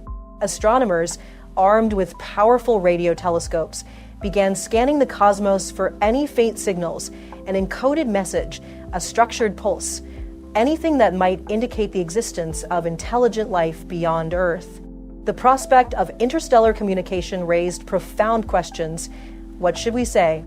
How could we construct a universal message that any advanced civilization, regardless of biology or culture, could understand? But a deeper, more unsettling problem lurked beneath these considerations: the problem of parity and the distinction between matter and antimatter. If we ever made contact with an alien race, how would we explain the difference between left and right? More than a trivial exercise in orientation, this question bore a direct connection to the underlying symmetries of physics and the fate of the universe itself. To communicate left and right across the void of space, we would need to appeal to a fundamental break in the symmetries of nature. And that is where the story of parity begins. The concept of parity, or mirror symmetry, had long been assumed to be a fundamental property of the universe. In classical physics, the laws governing the motion of objects remain unchanged if one swaps left with right, just as a reflection in a mirror is indistinguishable from the original scene. Even in quantum mechanics, parity was believed to be preserved in fundamental interactions. That assumption was shattered in 1956 when physicist Qian Wu conducted a groundbreaking experiment on the weak nuclear force. In her laboratory in Washington, D.C., she cooled cobalt 60 atoms to near absolute zero and aligned them in a magnetic field. These atoms were radioactive, meaning they decayed over time, emitting electrons as they transformed into different elements. If parity were truly conserved, the emitted electrons should have been expelled symmetrically, equal numbers moving in opposite directions along the axis of spin. Yet, to the astonishment of Wu and the physics community, the electrons did not behave as expected. Instead of an even distribution, they overwhelmingly emerged from only one side of the cobalt atoms. The universe, it seemed, had a preference. It was not perfectly symmetrical. To understand the implications of Wu's experiment, one must first examine the fundamental forces of nature. In the realm of particle physics, for fundamental interactions govern the behavior of matter. Electromagnetism, the force that binds atoms and governs the interaction of charged particles, strictly conserving parity. Gravity, the curvature of space-time caused by mass, also respecting mirror symmetry. The strong nuclear force, the force that holds protons and neutrons together in atomic nuclei, obeying all known symmetries. The weak nuclear force, the force responsible for certain types of radioactive decay, which, as Wu's experiment revealed, violates parity. For decades, physicists had assumed that all fundamental forces treated left and right as interchangeable. But Wu's results forced a paradigm shift. The weak interaction, unlike all other forces, inherently distinguishes between left and right. This meant that an alien civilization, regardless of its technological advancement, could determine which way was left and which way was right, simply by studying the weak nuclear force. The weak interaction's asymmetry suggested that certain particles might only exist in one handedness. Enter the neutrino, a ghostly particle predicted by Wolfgang Pauli and required to preserve the conservation of energy in radioactive decays. Though nearly massless and interacting only through the weak force, neutrinos play a crucial role in the universe's underlying symmetry structure. Wu's experiment hinted at a deeper truth about neutrinos. They always spin in one particular direction relative to their motion. Unlike all other known particles, neutrinos are never observed to spin the other way. If you were to place a neutrino in front of a mirror, its mirrored counterpart could not exist in our universe. Nature, at its most fundamental level, had a preferred handedness. This discovery was so shocking that it led to the 1957 Nobel Prize in Physics for Chen-Ning Yang and Soong-Dao Lee, the theorists who first proposed testing parity violation. Curiously, Wu, despite conducting the experiment that confirmed their theory, was overlooked. While parity violation was already a groundbreaking revelation, another puzzle soon emerged: the possible violation of CP symmetry, the combined symmetry of charge and parity. If parity alone was not conserved, perhaps nature still obeyed a deeper rule, one that combined the mirror reflection with the exchange of matter and antimatter. In 1964, James Cronin and Val Fitch designed an experiment using neutral kaons, particles composed of a quark and an antiquark. Their decays were expected to obey CP symmetry, meaning that if one switched both charge and parity, the physics should remain unchanged. Yet, once again, nature defied expectations. Kaons occasionally decayed in a way that violated CP symmetry. This was not just an abstract peculiarity of particle physics. It had profound consequences for the entire universe. The violation of CP symmetry hinted at a possible explanation for one of the greatest mysteries of cosmology, the matter-antimatter asymmetry. If matter and antimatter had been created in equal amounts during the Big Bang, they should have annihilated each other entirely, leaving behind only radiation. And yet, the observable universe is overwhelmingly composed of matter. CP violation provided a potential escape from this paradox. If the laws of physics slightly favored matter over antimatter in the early universe, even by the smallest fraction, that imbalance could have led to the cosmos we see today. The neutral kaons in Cronin and Fitch's experiment, decaying in a slightly biased way, were a tiny echo of this grand cosmic asymmetry. The violation of parity and CP symmetry reshaped our understanding of fundamental physics. It revealed that the universe is not perfectly balanced, that nature has preferences, and that the rules governing matter and antimatter are not as symmetric as once believed. The implications extend beyond theoretical physics. They touch the very reason we exist. If the weak force had been perfectly symmetrical, if CP violation had not occurred, then the universe might have been a lifeless expanse of radiation, devoid of galaxies, stars, and planets. The universe, as it turns out, is broken, but in that imperfection lies the reason for our existence. Why did the universe freeze? What is the ultimate goal of fundamental physics? Is it to decipher the nature of reality, to uncover the origins of the universe? To Einstein, even in his final days, the answer was clear. The ultimate prize was a theory of everything, a framework that would unite all fundamental forces into a single, elegant equation. These forces, gravity, electromagnetism, the strong nuclear force, and the weak nuclear force, govern the fabric of reality. For more than a century, physicists have worked to unify them, making steady progress. In the 1960s, the weak nuclear force was successfully unified with electromagnetism under the electroweak theory.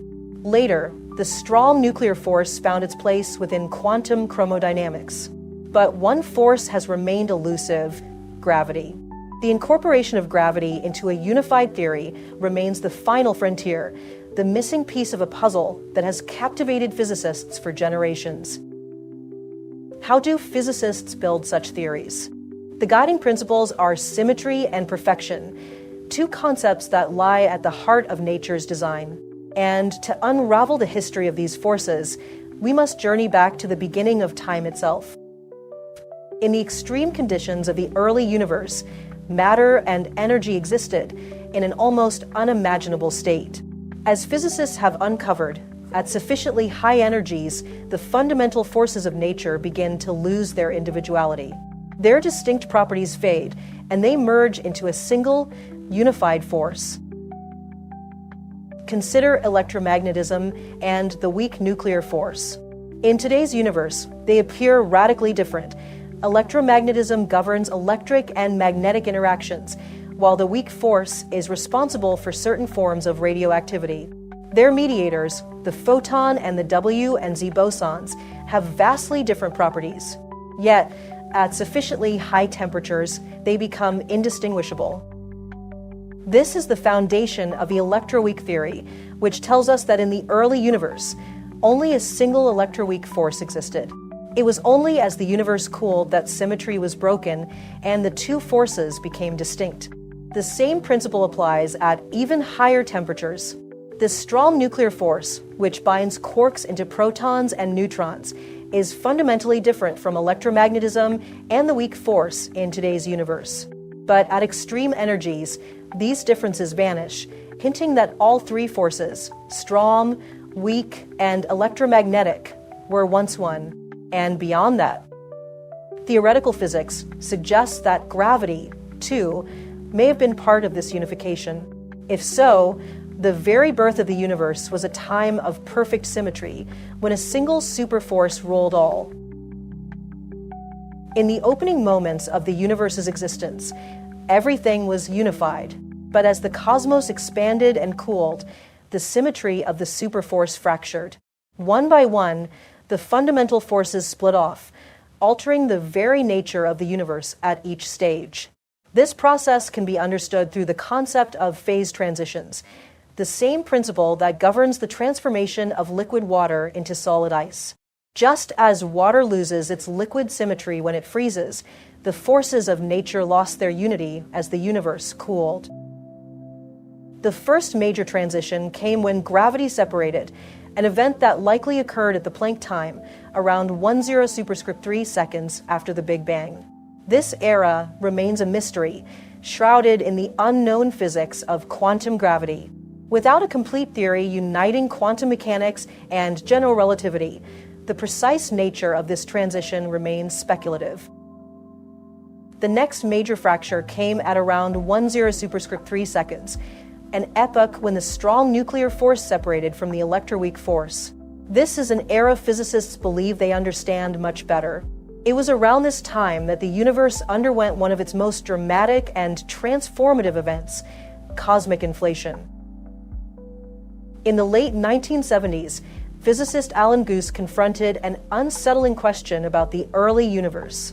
Why did the cosmos appear so perfectly flat? Why was it not curved like a sphere or shaped like a saddle?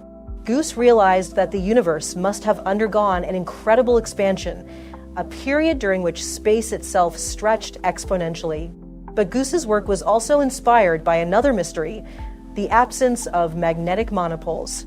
James Clerk Maxwell's equations of electromagnetism implied the possible existence of isolated north or south magnetic poles, yet none had ever been observed.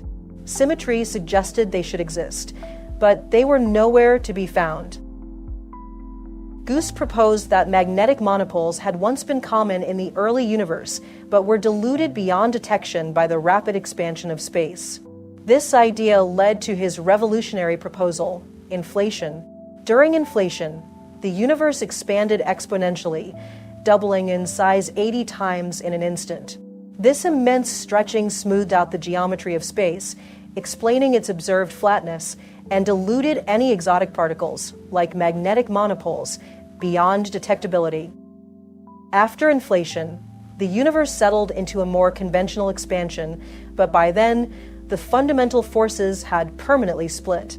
As a result, the universe we observe today is a relic of that transformation, frozen in its current form, shaped by the breaking of once perfect symmetries.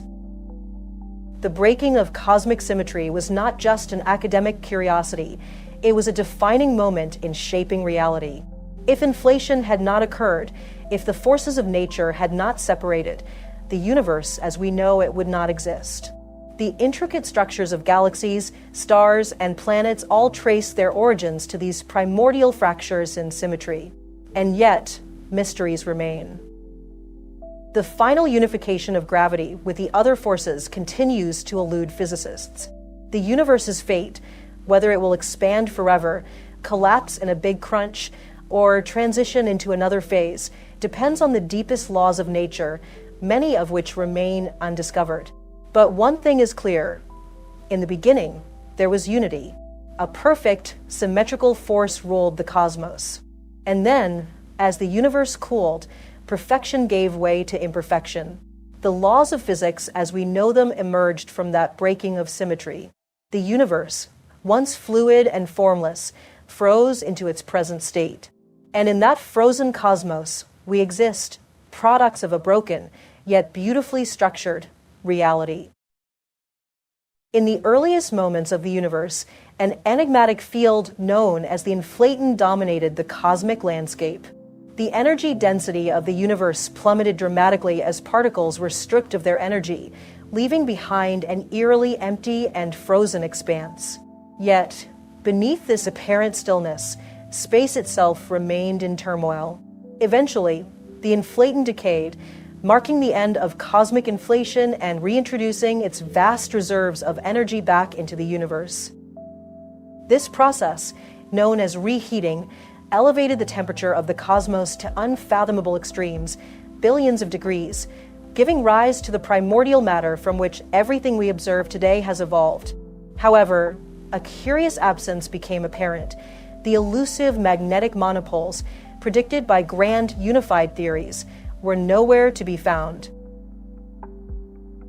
Intriguingly, the onset of this inflationary epoch coincided with a crucial phase transition, the moment when the strong nuclear force separated from the other fundamental interactions. Was this synchronicity a mere coincidence, or was the very act of symmetry breaking responsible for energizing the inflaton field? The details remain uncertain, as our understanding of physics at such extreme conditions remains incomplete. While some theorists posit a connection between the inflaton and the emergence of the Higgs field, the very field responsible for endowing particles with mass, others speculate that the inflaton may represent an early manifestation of what we now refer to as dark energy. By the time the universe had aged to a mere 10 superscript 1 superscript 2 seconds and reached a scorching temperature of 10 superscript 1 K, the fundamental forces had fully separated into the distinct interactions we recognize today. Yet, the process of symmetry breaking had yet another profound consequence: the emergence of baryogenesis. During this critical period, the primordial sea of quarks and gluons began to condense into protons and neutrons, giving birth to the matter that forms the foundation of our universe, including the very atoms composing us. However, this transformation was accompanied by an enduring mystery: the observed asymmetry between matter and antimatter. The energy liberated by the inflaton during reheating should have produced equal amounts of matter and antimatter. Yet, observations reveal a stark imbalance. Across the cosmos, matter overwhelmingly dominates, with only minuscule traces of antimatter detected. Within our Milky Way, for instance, estimates suggest that for every quadrillion particles of matter, only a single particle of antimatter exists. The origin of this asymmetry is thought to lie within baryogenesis itself. While modern physics acknowledges subtle differences in the behavior of matter and antimatter, such as CP violation, the known effects are insufficient to account for the vast excess of matter we observe. Thus, The precise mechanism that tipped the balance remains one of the most profound unsolved mysteries in cosmology. The cosmic microwave background, the afterglow of the universe's early epochs, provides an indirect measure of this asymmetry. The sheer abundance of these photons relative to protons and neutrons, approximately 1 billion to 1, implies that the universe was nearly symmetric at its inception. A mere 1 in a billion imbalance in favor of matter over antimatter led to the existence of all the structures we see today: galaxies, stars, planets, and life itself. This realization is humbling. The very fabric of our existence hinges on a seemingly insignificant statistical deviation. Without it, the annihilation of matter and antimatter would have left behind a universe devoid of structure, an empty void of radiation. Yet, symmetry's role in shaping the cosmos does not end there. If the fundamental principles of physics are truly symmetrical, then our universe should harbor more than just hypothetical magnetic monopoles. A more profound symmetry, supersymmetry, suggests the existence of an entire hidden sector of particles. Each known particle in the standard model would have a supersymmetric counterpart: squarks for quarks, selectrons for electrons, neutrinos for neutrinos, and so forth. These hypothetical sparticles are an integral feature of many proposed grand unified theories and string theories, offering potential solutions to lingering questions about dark matter and the unification of forces. Yet, despite rigorous searches, the Large Hadron Collider has yet to reveal direct evidence of these supersymmetric partners. Some physicists argue that symmetry has misled us and that alternative frameworks must be considered. Others remain steadfast, convinced that the elegance of supersymmetry is too compelling to abandon prematurely. The search continues. As we approach the conclusion of this journey, one thing becomes clear: symmetry is a cornerstone of our understanding of the universe. However, it is the breaking of symmetries that has imbued the cosmos with structure, diversity, and complexity. From the formation of fundamental forces to the emergence of matter, our universe is a testament to the profound consequences of imperfection. Though we often view these events as relics of the distant past, the universe remains in a state of evolution. It continues to expand, cool, and transform. There may yet be undiscovered symmetries lurking at energy scales far beyond our experimental reach. And as the cosmic temperature declines further, new phase transitions may one day shatter these hidden symmetries, birthing unforeseen forces and altering the fundamental nature of reality itself. What was there before time? If space had a beginning, what was it born from? Can something truly arise from nothing? And if the universe had a first moment, what caused it? Or was it always there? In a fraction of a second, from a point smaller than a subatomic particle, everything, space, time, matter, energy, came into being. One moment there was nothing. The next, there was a universe. Ours. This is not merely a tale of stars and galaxies. It is the greatest mystery science has ever known. How can there be a beginning to everything? And what, if anything, came before it? Everything we understand about our cosmos is rooted in causality, the idea that events unfold because something causes them to happen. From the fusion inside stars to the orbit of planets, we look for processes, for mechanisms, for reasons. But when it comes to the origin of the universe itself, those rules seem to falter.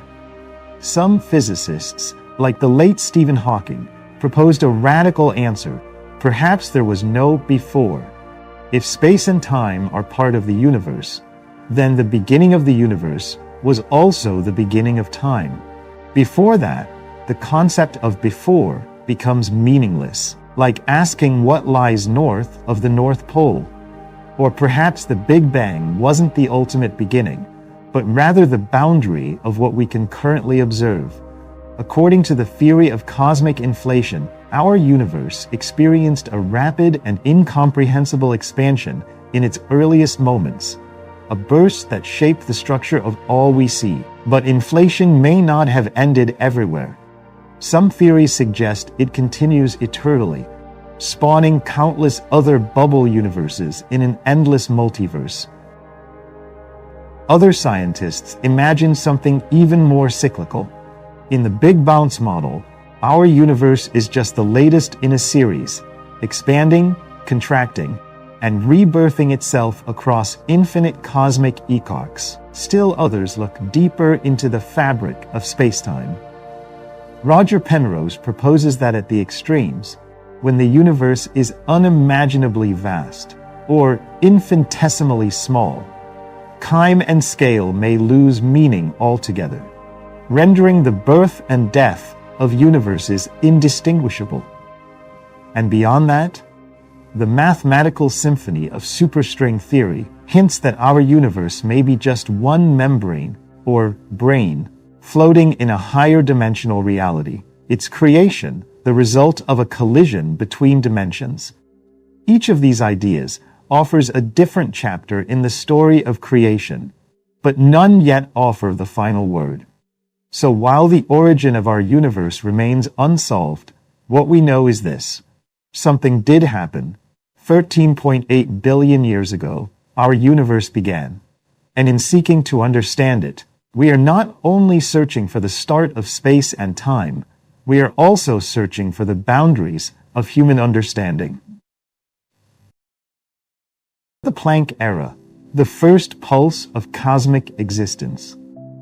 In the pursuit of understanding the origins of our universe, there exists a boundary, an event horizon of knowledge, beyond which lies not darkness, but rather a blinding intensity of energy and uncertainty.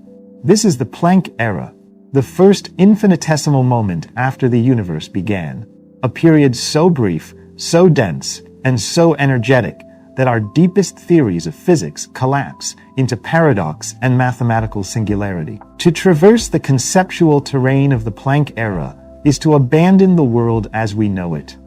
The constants of nature, distance, time, temperature, mass, all assume values that defy intuitive comprehension. But it is precisely by grappling with these extremes that we approach the roots of reality itself. At first glance, one might imagine the hottest locales in the cosmos to be found within stars. These massive thermonuclear reactors shine through the centuries, powered by the relentless fusion of atomic nuclei at their cores. Temperatures at the heart of our sun, for instance, reach a blistering 15 million degrees Celsius. A journey into such a stellar furnace would obliterate any conventional matter long before reaching the center. Yet even this infernal heat is moderate by cosmic standards. Supernovae, the violent deaths of massive stars, mark a dramatic escalation in thermal energy. In the explosive collapse and rebound of a dying star's core, temperatures can soar to over 100 billion degrees Celsius. This heat is sufficient to forge elements heavier than iron, seeding the universe with the ingredients for life itself.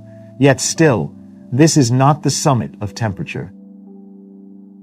That distinction belongs, astonishingly, not to the farthest reaches of space, but to a laboratory on Earth.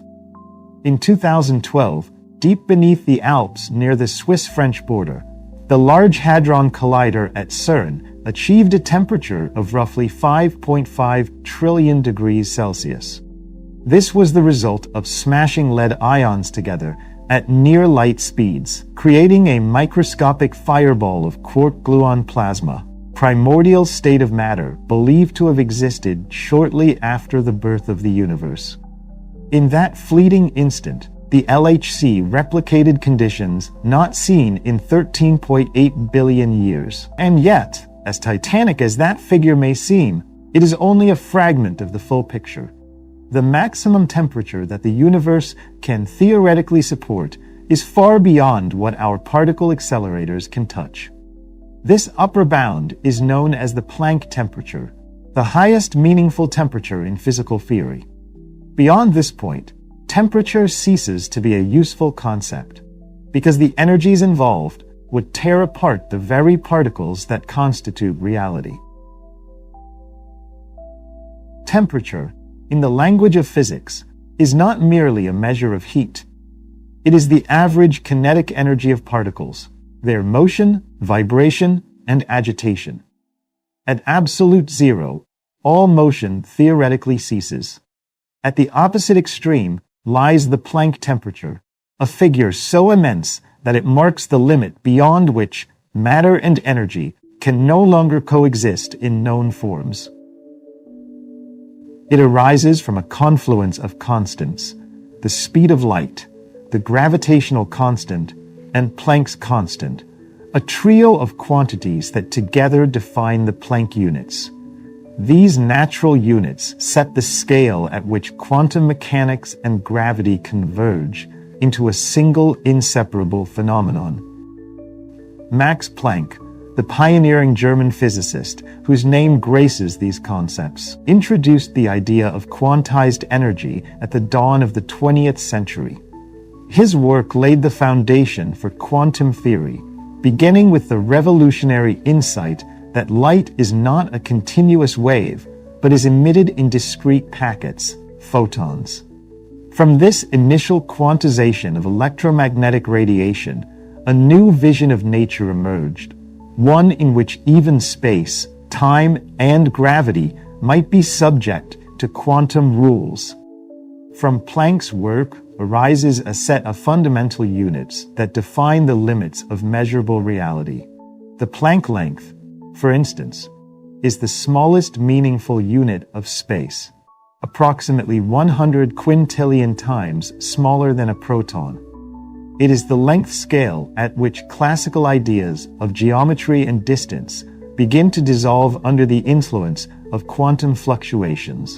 The Planck time, the time it takes for light to traverse a single Planck length, is even more incomprehensible, a fleeting instant, so brief that it makes nanoseconds appear eternal by comparison.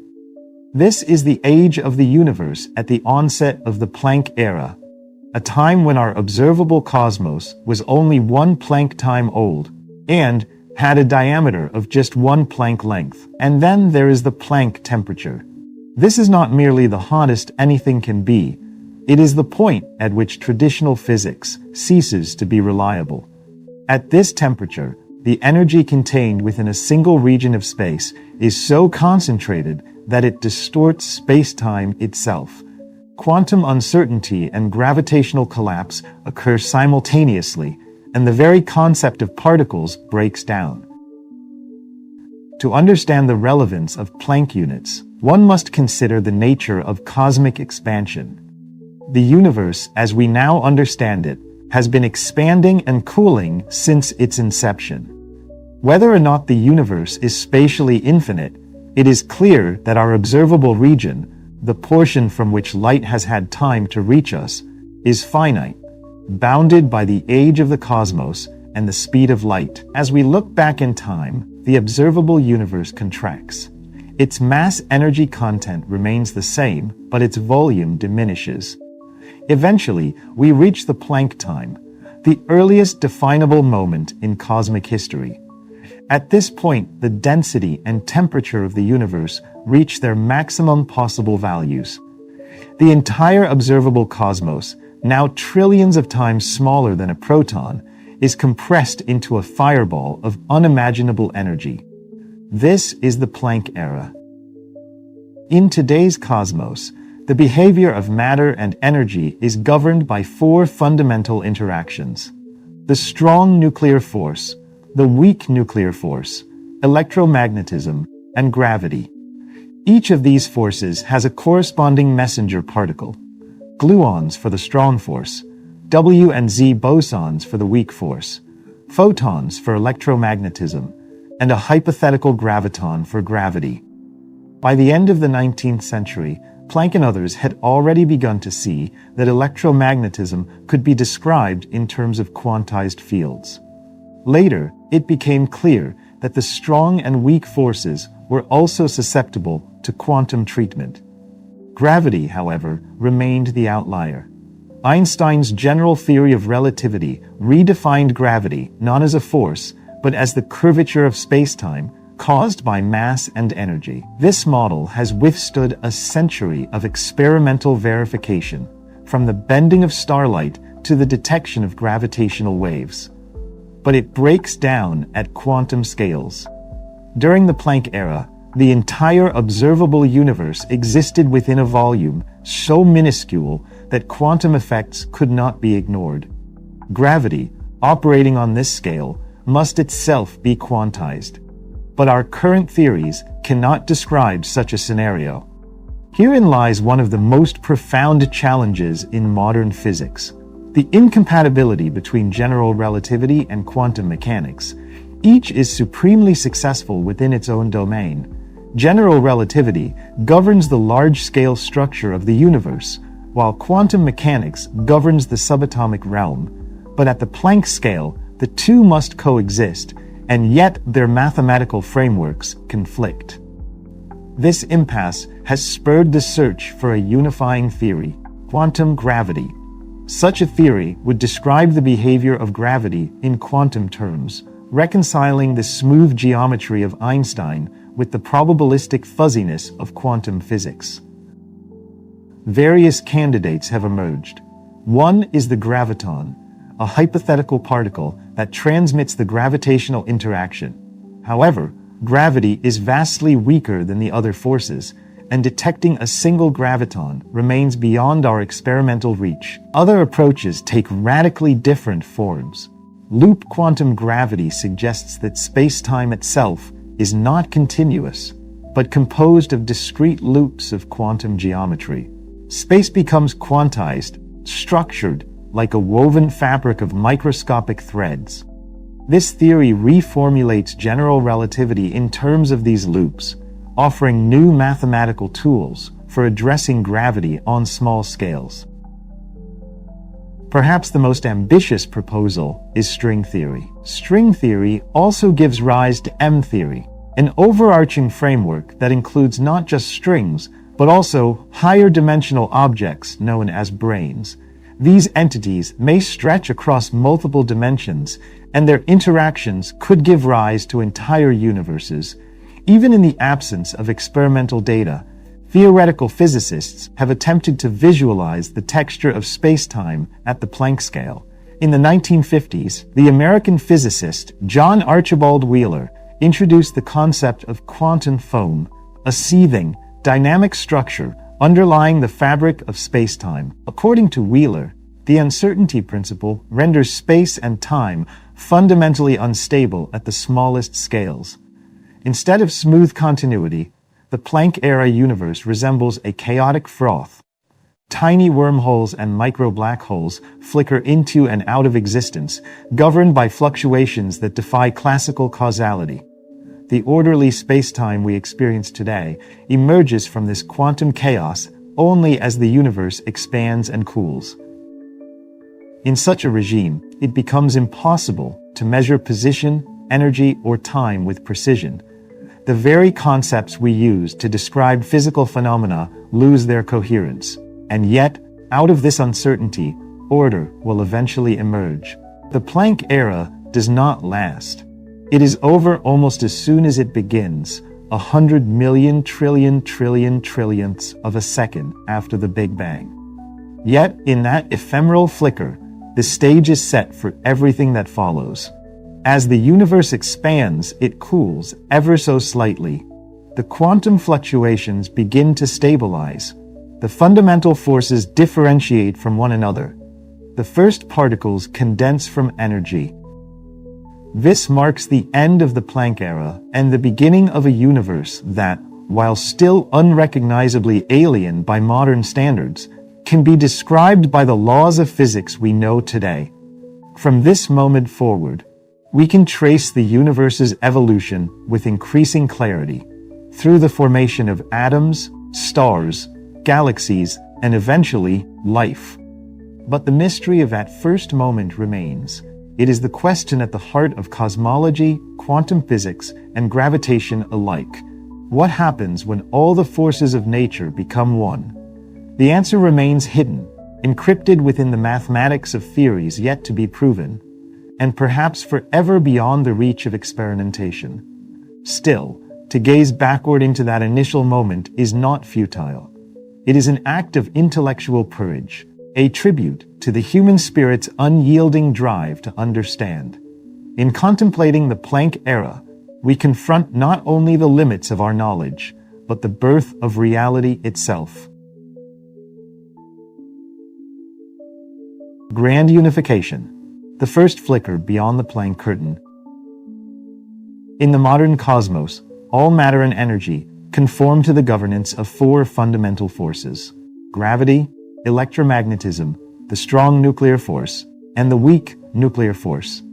These invisible agents dictate the behavior of everything from galaxies to atoms, from the orbit of Earth around the Sun to the biochemical flicker of neurons in a human brain. Yet these forces are not equals. Gravity, despite shaping the architecture of stars and planetary systems, is the weakest among them, so feeble, in fact, that a modest flex of the human arm can overcome Earth's gravitational pull.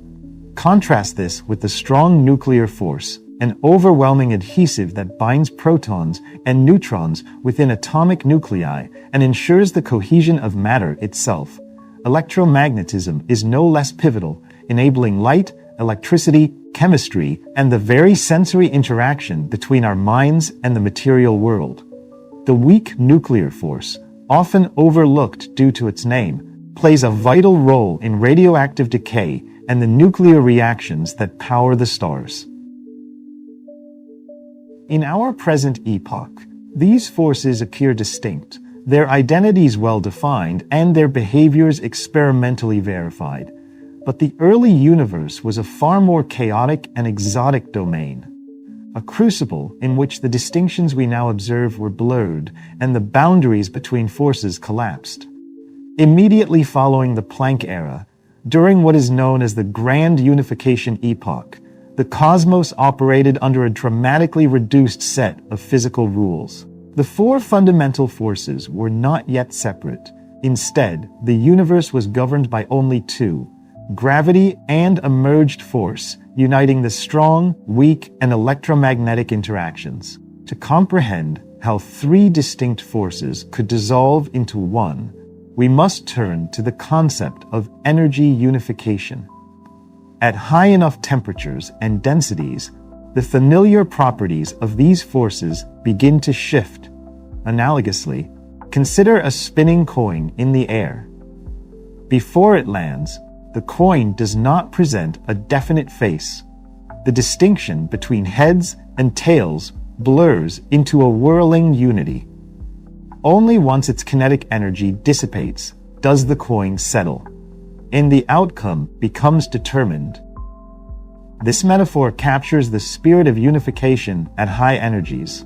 As we elevate the temperature, the electromagnetic and weak nuclear forces begin to merge, forming what physicists term the electroweak force. At even higher energy thresholds, far beyond what our current particle accelerators can achieve, the strong nuclear force is predicted to join this union. The result is a theoretical composite interaction known as the electrostrong force. The grand unification epoch is defined by the reign of this unified interaction.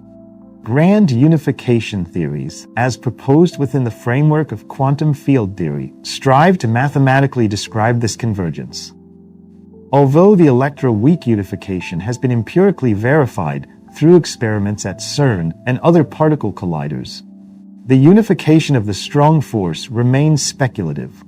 The requisite energy scale, around 10 to the 16th GeV, is utterly beyond current human engineering. Not even the cataclysmic energies of supernovae or relativistic jets from black holes approach this threshold. Thus, the electrostrong interaction exists only in theory, a tantalizing glimpse at the possible symmetry of nature's foundation. During the fleeting instant of grand unification, beginning just after the Planck time, the universe was unimaginably hot and dense. Temperatures soared to 10 to the 32 Kelvin, and space-time itself was subject to quantum fluctuations. In this realm, particle identity was not fixed. Instead, the universe seethed with instability and transformation. Particles flickered into and out of existence, mediated by force carriers that themselves defied stable classification. Photons transmuted spontaneously into quark-antiquark pairs. Leptons decayed into hadrons. And all of this occurred in a bath of pure energy, constrained within a spatial volume smaller than a quark. In this bizarre arena, the electrostrong force operated through its hypothetical messengers, unified bosons capable of facilitating transitions not permitted by today's standard model. Quarks could become leptons, and antimatter could transform into matter, and vice versa. Conservation laws, as we understand them now, were not yet enshrined. The universe was fluid, its physical laws still in formation. Symmetry reigned, and identity was optional. But symmetry, as nature so often reveals, is fragile. Roughly 10 to the 36th seconds after the birth of time, a dramatic phase transition shattered this fleeting unity. As the universe expanded, it cooled. The energy density dropped below the unification threshold, and the strong nuclear force decoupled from the electrostrong amalgam. The once spinning coin began to settle. What was one became two, and from this point onward, the strong force operated independently. This symmetry breaking was no quiet affair. It released a tremendous amount of latent energy, seeding the universe with new particles and possibly fueling a period of exponential inflation, an astonishingly rapid expansion that smoothed out the early cosmos and set the stage for the emergence of large-scale structure. Whether this inflationary event coincided precisely with the end of the grand unification epoch remains a topic of theoretical debate, but many models suggest a close relationship. Importantly, this symmetry breaking also introduced a significant problem for physicists: the matter-antimatter asymmetry. Theoretically, the unified force should have produced equal amounts of matter and antimatter, which would have annihilated one another into radiation. Yet our universe clearly favors matter. Every galaxy, star, planet, and person is made from it. The grand unification epoch may hold the key to this mystery.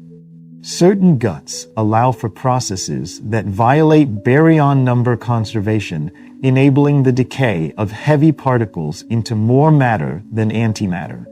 These so-called baryogenesis mechanisms remain an active area of research, as they could explain why anything solid remains at all. Yet, despite its elegance and promise, grand unification remains experimentally unverified. The energies involved are so immense that we may never reach them in a laboratory setting. Nonetheless, cosmological clues continue to emerge. Instruments like the James Webb Space Telescope, launched in December 2021, are peering deeper into the early universe than ever before, observing galaxies formed just a few 100 million years after the Big Bang. These ancient light signals carry encoded imprints of the physics that shaped the infant universe, and in them, scientists hope to uncover indirect evidence of high-energy phase transitions, inflationary dynamics, or even relics of gut-scale processes such as magnetic monopoles or proton decay. The unification of forces is more than a technical goal of theoretical physics. It is a narrative of return. We seek to trace the path of our complex universe back to its simplest, most symmetric form. Grand unification offers us a vision of the cosmos in its embryonic clarity, when forces had not yet fractured, and complexity had not yet emerged. From this unified primordial field sprang the diversity of phenomena we now observe, from galaxies and stars to atoms and life. Still, a lingering puzzle remains: gravity. Throughout the grand unification epoch, gravity loomed as an outlier. Though present from the first moments of time, gravity was not included in the unification of the other three forces. Its behavior at quantum scales remains unresolved, and theories attempting to bridge this divide, such as string theory and loop quantum gravity, are still speculative. To fully understand the pre-Planckian cosmos, we must solve this final riddle. Only then can we achieve a theory of everything, a complete unification of the four fundamental interactions. Until that day, the grand unification epoch stands as a bridge between the unknowable realm of the Planck era and the more familiar physics that governs our observable universe. It is a fleeting moment in time, a trillionth of a second, yet it represents the profound simplicity from which all complexity descends. In studying it, we not only chase the origins of matter, energy, and force, but also deepen our understanding of the universe's fundamental nature and our place within it. Inflation, the first picosecond of the universe. Among the most dramatic and revolutionary developments in modern cosmology is the theory of inflation, an epoch of exponential expansion hypothesized to have occurred within the first fraction of a second after the birth of the universe. This idea emerged not from philosophical curiosity, but from the pressing necessity to reconcile glaring inconsistencies between observation and theory, and to rescue the classical Big Bang model from internal contradictions. Though the Big Bang framework successfully explains the cosmic microwave background radiation, the expansion of the universe, and the primordial abundances of light elements, it falls short in addressing several profound anomalies observed in the large-scale structure and temperature distribution of the cosmos. The urgency of these issues became particularly vivid with the deployment of the James Webb Space Telescope, situated 1.5 million kilometers from Earth, in a stable orbit around the Sun-Earth L2 Lagrange point. This scientific marvel spent over a year undergoing deployment and calibration before it opened its golden segmented mirrors to the depths of the cosmos. When it finally turned its infrared gaze toward the farthest reaches of the observable universe, the results were startling. In data retrieved from regions corresponding to merely 200 million years after the Big Bang, astronomers discovered galaxies that were not only present far earlier than expected, but were also remarkably structured and mature in their form. This discovery sent ripples through the scientific community, prompting astrophysicist Alison Kirkpatrick to question the very foundations of galaxy formation theory, confessing in a moment of vulnerability that she lay awake at night, wondering if everything she had ever studied had been misguided. The media predictably misinterpreted this introspective moment as an indictment of the entire Big Bang theory. In reality, the discrepancy pointed not to a flawed model of cosmic origin, but to gaps in our understanding of how structures, galaxies, stars, and matter itself emerged so swiftly in the early universe. This mystery is but a fragment of a larger tapestry of problems that plagued the classical cosmological model even before the era of high-resolution telescopes. One of the most striking issues concerns the thermal uniformity of the universe. Despite being filled with localized regions of intense heat, such as the cores of stars and the freezing vacuum of interstellar space, the average temperature of the universe is astonishingly uniform in all directions. Measurements of the cosmic microwave background radiation, a relic glow from the early universe, reveal a temperature of 2.7 Kelvin that deviates by no more than a few microkelvin across the sky. Given that the universe is approximately 93 billion light-years in diameter, and that no light could have traveled between widely separated regions in the time since the Big Bang, this thermal homogeneity poses a serious challenge. It implies that distant parts of the cosmos must have been in thermal contact in the distant past, contradicting the limitations imposed by the speed of light. This conundrum known as the horizon problem, demands an explanation that allows causal contact between regions that are now far beyond each other's light cones. Compounding this is the issue of cosmic flatness. General relativity dictates that the geometry of the universe is governed by its total energy density. A high-density universe curves positively, closing in upon itself like the surface of a sphere. A low-density universe curves negatively, spreading out like a hyperbolic saddle. Somewhere between these two extremes lies a state of perfect spatial flatness. Observations, particularly of the cosmic microwave background and large-scale structure, indicate that the universe is astonishingly flat to within a margin of error that suggests a fine-tuning beyond plausibility. Any deviation from perfect flatness in the early universe would have magnified exponentially over cosmic time. The precision required for the universe to remain so flat today is akin to balancing a pencil on its tip for billions of years, a statistical improbability that begs for deeper explanation. This dilemma is known as the flatness problem. There is yet another paradox embedded in particle physics.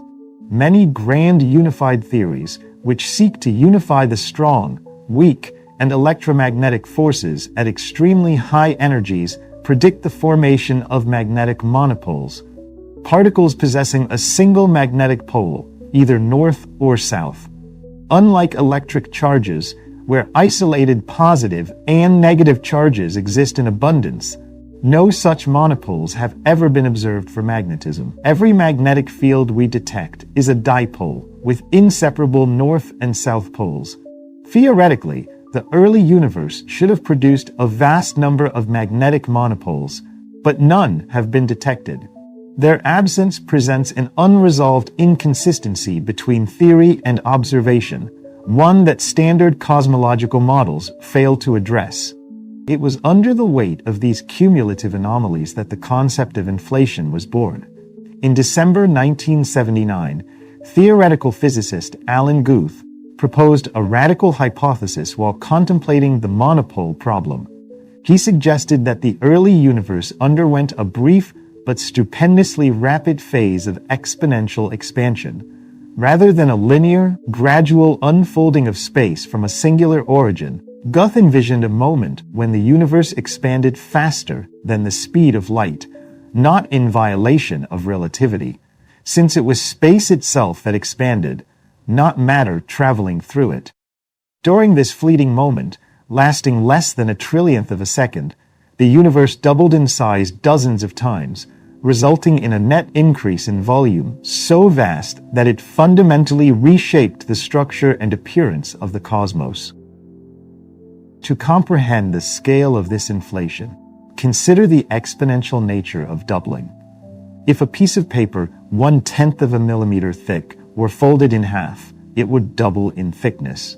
Repeating this fold exponentially, 2 folds, 4 folds, 8 folds, yields dramatic results.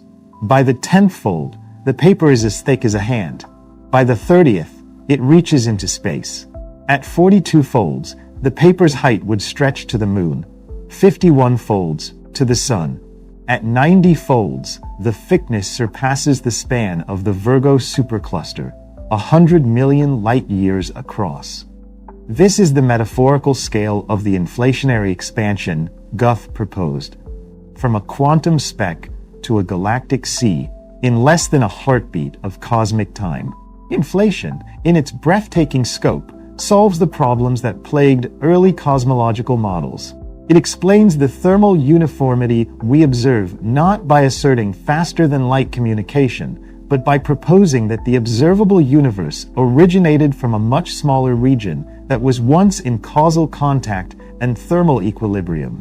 When this compact region underwent inflation, it expanded beyond the bounds of mutual interaction, but retained the uniformity imprinted in its earlier state.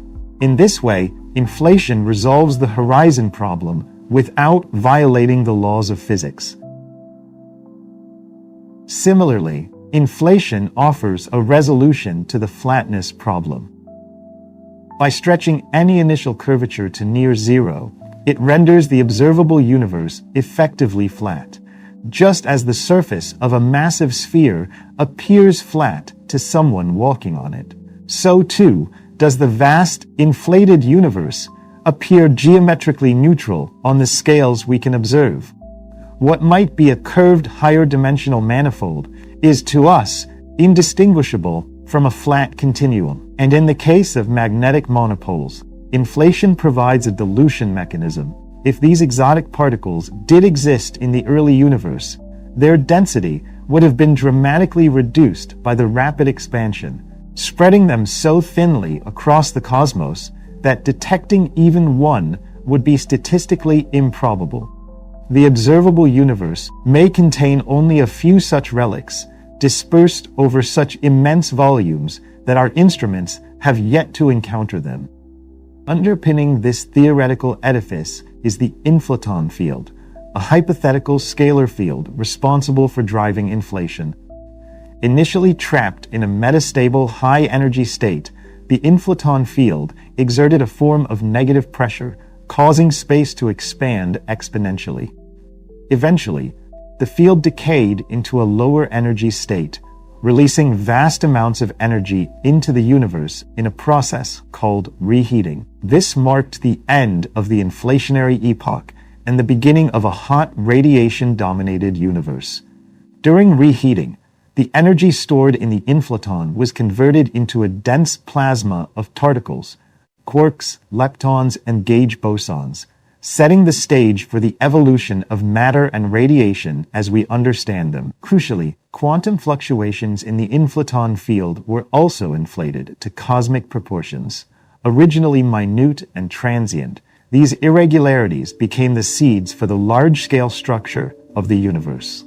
Regions of slightly higher or lower energy density, when magnified by inflation, formed the scaffolding around which galaxies and clusters would coalesce billions of years later.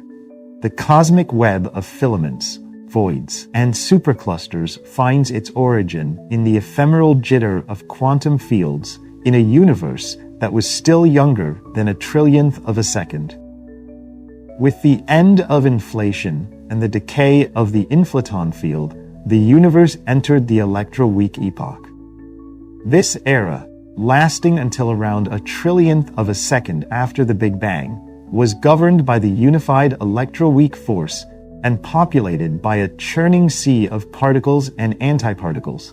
Despite the presence of massless quarks and leptons, the strong nuclear force remained dormant, and gravity, while present, was largely ineffective due to the absence of massive particles.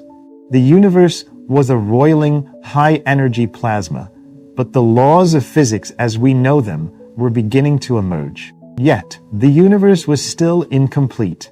Mass, the key to gravitational clumping and structural formation, had not yet arisen. The particles remained massless and unruly, immune to the long-range influence of gravity. It would take another symmetry-breaking event, the interaction with the Higgs field, to grant particles their inertia and bind them to the gravitational order that would eventually form stars, galaxies, and planets. Thus, in the brief window following the Planck and grand unification epochs, the universe underwent its most radical transformation. Inflation not only redefined the scale and structure of the cosmos, but it also laid the foundation for the physical laws that would govern its evolution. The problems that once seemed insurmountable, thermal uniformity, spatial flatness, the absence of monopoles, now appear as natural consequences of a deeper and more dynamic early universe. The inflationary model is now deeply embedded within the theoretical framework of cosmology. While many details remain unresolved, such as the precise identity of the inflaton field, the mechanism that ended inflation, and the full topology of the multiverse it suggests, the theory offers a profound and coherent narrative for the universe's first moments. It reconciles quantum physics with gravitational theory, and it opens the door to the possibility that our observable universe is but one bubble among many in a vast and eternal cosmic landscape. In this vision, the inflationary epoch stands as the moment when chaos yielded to order, when the seed of time was sown into the fertile void of the quantum realm, and when the first whisper of cosmic destiny was carried on an exponential wind. The Higgs field and the emergence of mass, the first billionth of a second. In the vast, unfolding story of the universe, there are epochs marked not by the birth of matter, nor by the shaping of galaxies, but by profound conceptual transformations, moments when nature redefines what is possible. Among these, the first billionth of a second after the Big Bang stands as a cosmological inflection point. It was in this fleeting interval that the cosmos underwent a critical phase transition, one that broke an ancient symmetry and birthed one of the most foundational properties of reality: mass. From the earliest stirrings of philosophical thought to the precision of modern physics, symmetry has held an exalted position in our understanding of the cosmos. We see it in the biological world, the bilateral symmetry of mammals, the radial harmony of echinoderms, the fractal regularity of plants. These forms are not merely aesthetic. They are energetically efficient, algorithmically simple, and evolutionarily advantageous. Nature, it seems, favors symmetry for the same reason mathematicians do. It reduces complexity while maximizing coherence. But the physical universe, too, is deeply symmetric. In the language of theoretical physics, symmetry refers to invariance, when a system remains unchanged under certain transformations. A sphere, for instance, looks the same from every angle. Likewise, physical laws retain their form whether applied in New York or on Alpha Centauri. Such invariances are not trivial curiosities. They underpin conservation laws, dictate particle interactions, and form the backbone of our most profound theories, from quantum electrodynamics to general relativity. Indeed, the early universe was a temple of perfect symmetry. At the highest energies, moments after the Big Bang, the four fundamental forces we know today were unified in a single elegant field. The cosmos was a seething cauldron of energy and possibility, yet balanced, whole, and conceptually pristine. But like all high-energy systems in thermodynamic evolution, this symmetry could not endure. As the universe expanded and cooled, it began to fracture. The symmetries that had once unified all interactions began to break, a process akin to freezing water. The fluid, continuous state giving way to a rigid, anisotropic lattice. These cosmic phase transitions, driven by energy loss and thermodynamic constraint, signaled the emergence of a new reality, one no longer governed by absolute balance, but by broken symmetry and physical diversity. The breaking of symmetry that defined the first billionth of a second was both dramatic and consequential. Following the end of cosmic inflation and the onset of the Electroweak epoch, the forces of nature continued to bifurcate. The strong nuclear force had already branched off during the grand unification era. What remained was the electroweak force, a hybrid field that governed both electromagnetism and the weak nuclear interaction. Around a trillionth of a second post-Big Bang, this force too began to separate. The universe cooled to a threshold where the unified electro-weak interaction fractured into two distinct components: the electromagnetic force, mediated by the massless photon, and the weak nuclear force, mediated by the massive W and Z bosons. But this split did more than just diversify the interaction schema of the universe. It introduced an entirely new property into existence: inertial mass. This symmetry breaking did not occur passively. It was driven by the emergence of a new kind of field, a field unlike any before. This was the Higgs field, a scalar field theorized to permeate all of spacetime. According to theoretical physicist Peter Higgs and others working in the 1960s, the Higgs field did not merely exist, it shaped existence. When certain particles interacted with it, they acquired mass. Those that passed through it unimpeded, like the photon, remained massless. It was a universal viscosity, invisible and omnipresent, determining the heft of every fundamental entity in the cosmos. The mechanism by which the Higgs field grants mass is profoundly elegant. Imagine a symmetric field, initially resting at a high-energy state, undergoing a spontaneous symmetry breaking as the universe cools.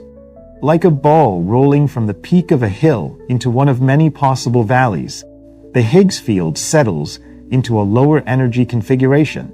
This choice of vacuum state breaks the symmetry, and the field begins interacting selectively with other particles. The strength of this interaction determines the mass of each particle, a subtle coupling that defines the architecture of reality. The search for the fundamental particles of matter has long captivated human inquiry. From the indivisible atomos of Democritus to the electrons and protons of the early 20th century, we have continually sought smaller, more elemental pieces of reality. By the 1970s, physicists had assembled a robust theoretical framework, the Standard Model of Particle Physics, that unified all known particles and interactions into a coherent tapestry. At its core, the Standard Model contains 12 fermions, the building blocks of matter, 6 quarks and 6 leptons. These include the up and down quarks that form protons and neutrons, the electron and its neutrino, and heavier, short-lived cousins such as the charm, strange, top, and bottom quarks, along with the muon, tau, and their respective neutrinos. Alongside these are the gauge bosons, the force carriers, photons, gluons, and W and Z bosons. And yet, there was a glaring omission in this grand framework: mass. The Standard Model, as originally formulated, could not explain why the W and Z bosons were so heavy while photons were massless.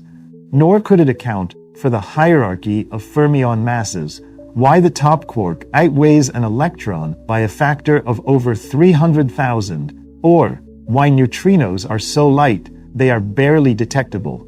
These gaps threaten to undermine the entire edifice. The Higgs mechanism provided the missing link. It postulated that a single scalar field, the Higgs field, couples to all particles through interactions proportional to their mass. The heavier the particle, the stronger its interaction with the field.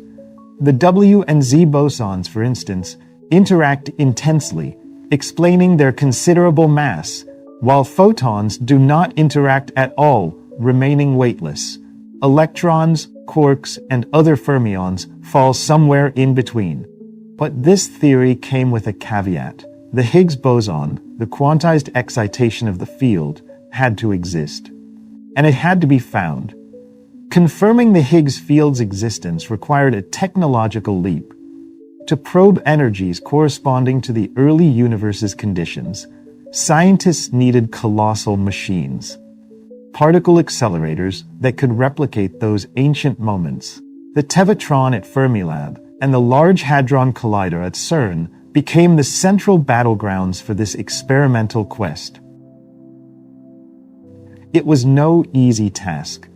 The Higgs boson was expected to decay almost instantaneously into other particles, leaving behind a signature buried in the chaotic wreckage of high-energy collisions. Compounding the problem, the Standard Model offered no precise prediction for the Higgs mass, only bounds within which it might be found. It was akin to searching for an invisible needle in a haystack the size of a planet, with only the faintest ripple in the surrounding straw to mark its passage. Nevertheless, in July 2012, the physics community erupted in celebration. After years of data collection and exhaustive analysis, researchers at CERN announced the discovery of a new particle consistent with the long-sought Higgs boson. The missing piece had been found, the Standard Model was vindicated, and more importantly, the Higgs field was confirmed to be real, forever altering our understanding of the early universe. With the Higgs field activated, the cosmic phase transition was complete. The once perfect symmetry of the early universe was now irreversibly fractured, and with this fracture came form, differentiation, and substance.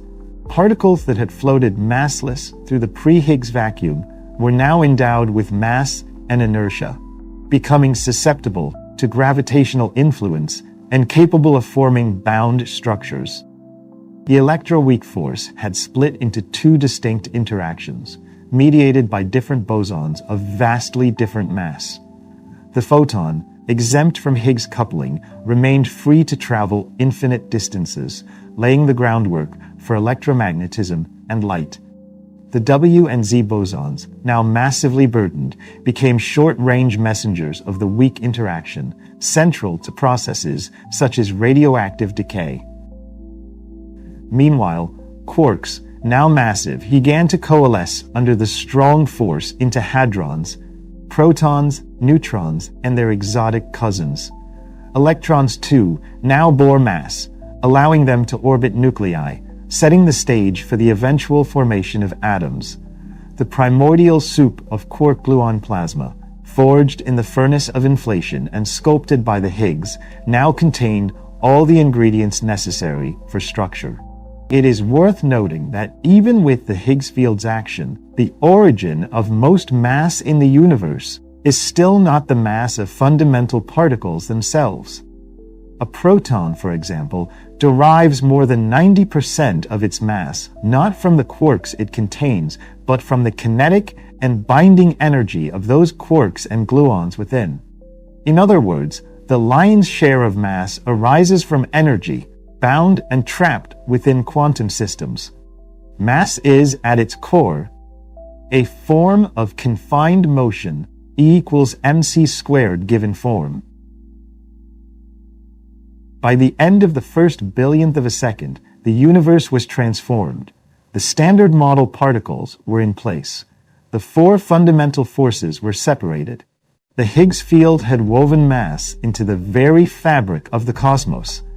The symmetry of the early universe had been beautifully broken, not as a flaw, but as a necessity, a gateway to complexity, to formation, and ultimately to life.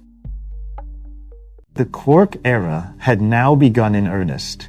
The universe, still unimaginably hot and dense, was dominated by free quarks and gluons, suspended in a high-energy plasma. But as expansion continued, temperatures dropped further. Within microseconds, quarks began to bind into protons and neutrons.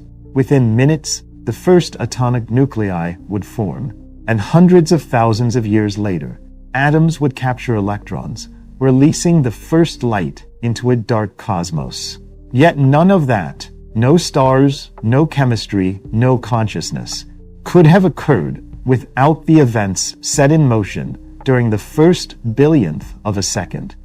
In that minuscule fraction of time, the universe broke its own symmetry, activated the Higgs field, and permitted mass to exist. Without mass, there is no gravity. Without gravity, no galaxies. Without galaxies, no stars. Without stars, no planets. And without planets, no us. What began as an abstract mathematical solution proposed by a modest physicist in the 1960s became, in time, one of the most profound discoveries in the history of science. The Higgs field is not just a component of theoretical physics. It is the invisible medium through which substance is defined. It is the unseen architecture of material being. And it all happened before the universe had even lived for a billionth of a second.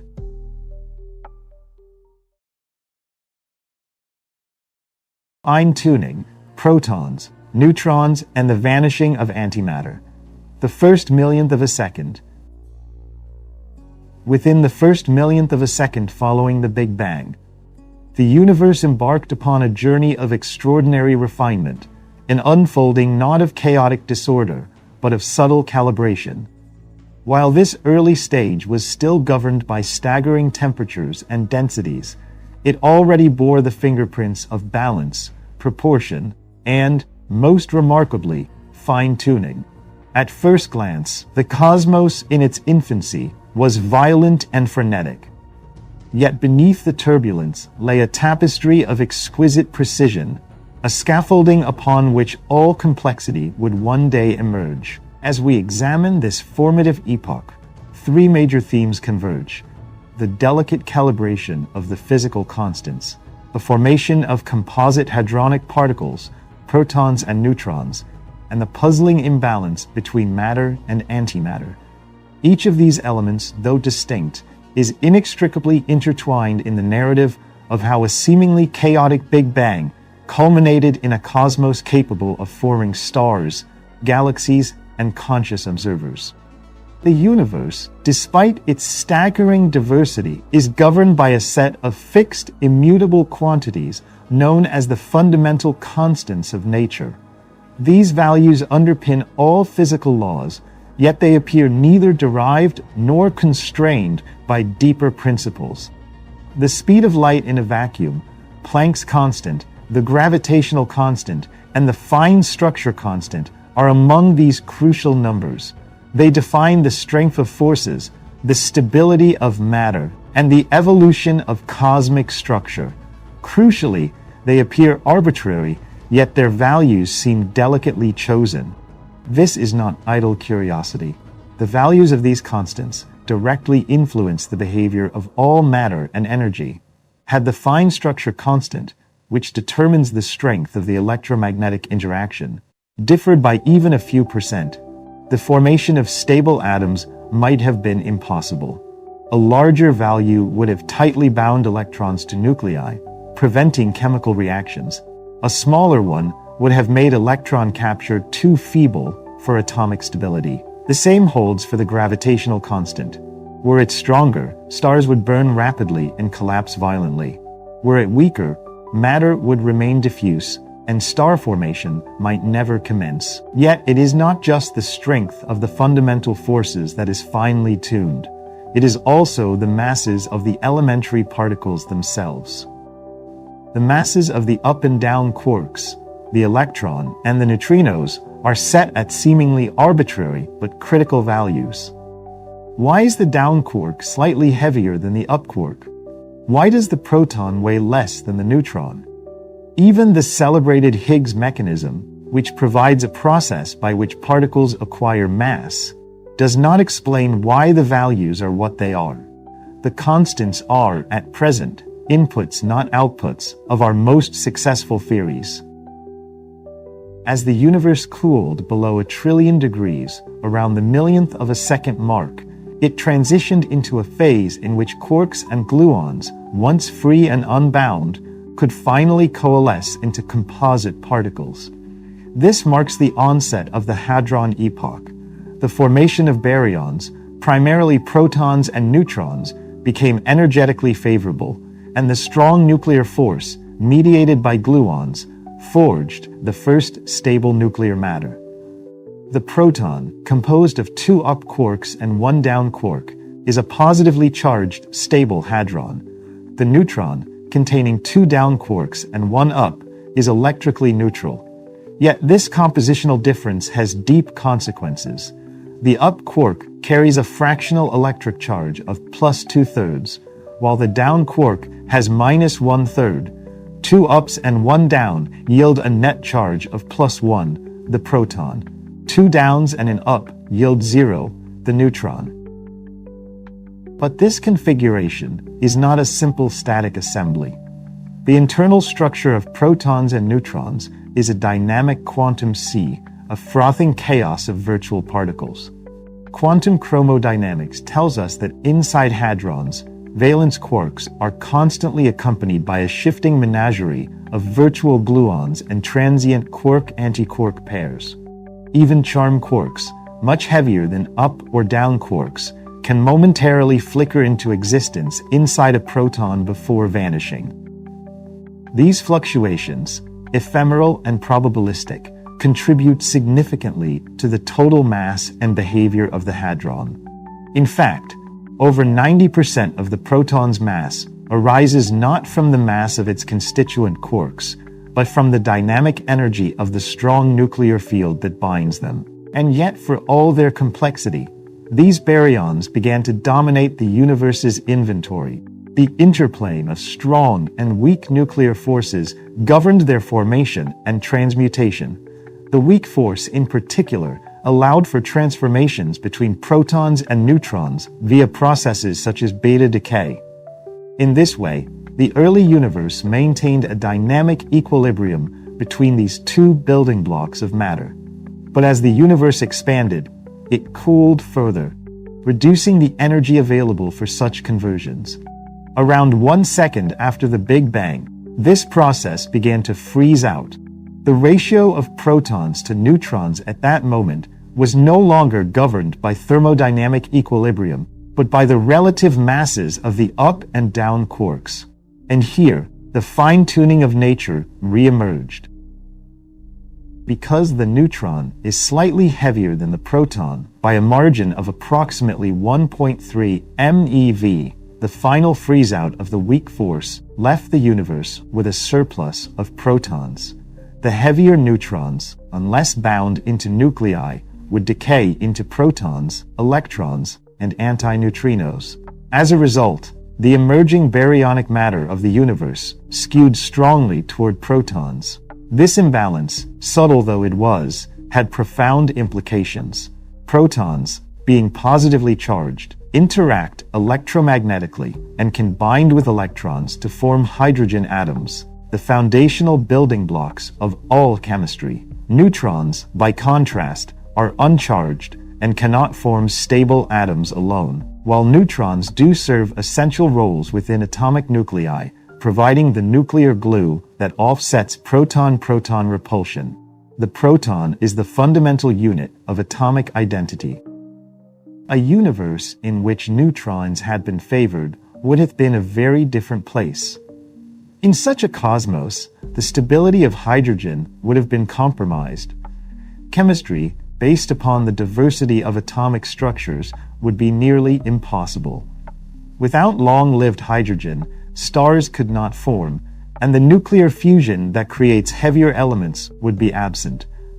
The universe, though filled with matter, would have remained chemically barren. Thus, the tiny difference in mass between up and down quarks, a product of some deeper mechanism yet to be uncovered, resulted in a proton-biased universe.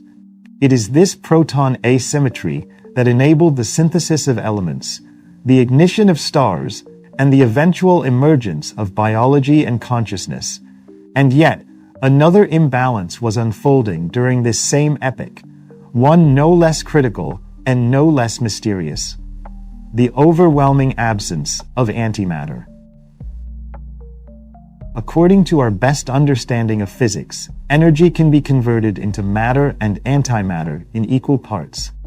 Particle-antiparticle pairs, such as an electron and a positron, or a quark and an antiquark, are expected to be created in perfect symmetry. In the early universe, such pairs would have formed abundantly, only to annihilate shortly thereafter, returning their mass to radiation. Given this perfect symmetry, one would expect a cosmic standoff. Every matter particle destroyed by its antimatter twin, leaving behind a sea of photons, but no surviving matter.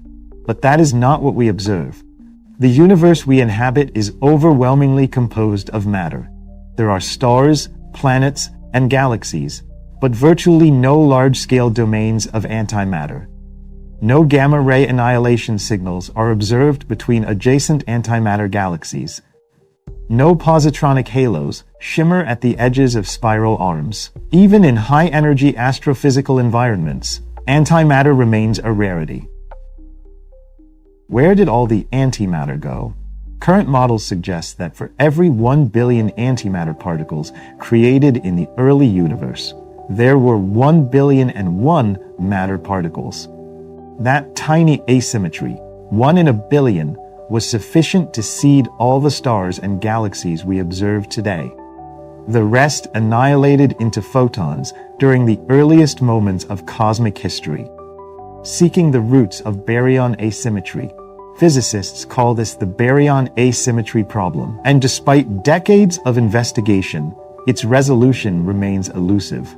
However, certain experimental clues and theoretical frameworks provide tantalizing suggestions. In the 1950s, physicist Qianxiang Wu conducted experiments that demonstrated parity violation in weak nuclear interactions. More specifically, certain decays exhibited a preference for left-handed particles, a clear sign that symmetry was broken in fundamental interactions. Later studies confirmed that CP symmetry, the combination of charge conjugation and parity, is also violated in certain meson decays. This CP violation introduces a potential mechanism by which matter and antimatter might be treated differently by the laws of physics. It implies that in the dense, high-energy milieu of the early universe, processes may have existed that slightly favored the production of matter over antimatter. Yet the known CP violations within the Standard Model are insufficient to explain the observed asymmetry. As such, physicists hypothesize the existence of additional, undiscovered processes that occurred in the early universe. One promising idea involves the role of right-handed neutrinos, hypothetical particles not currently accounted for in the Standard Model.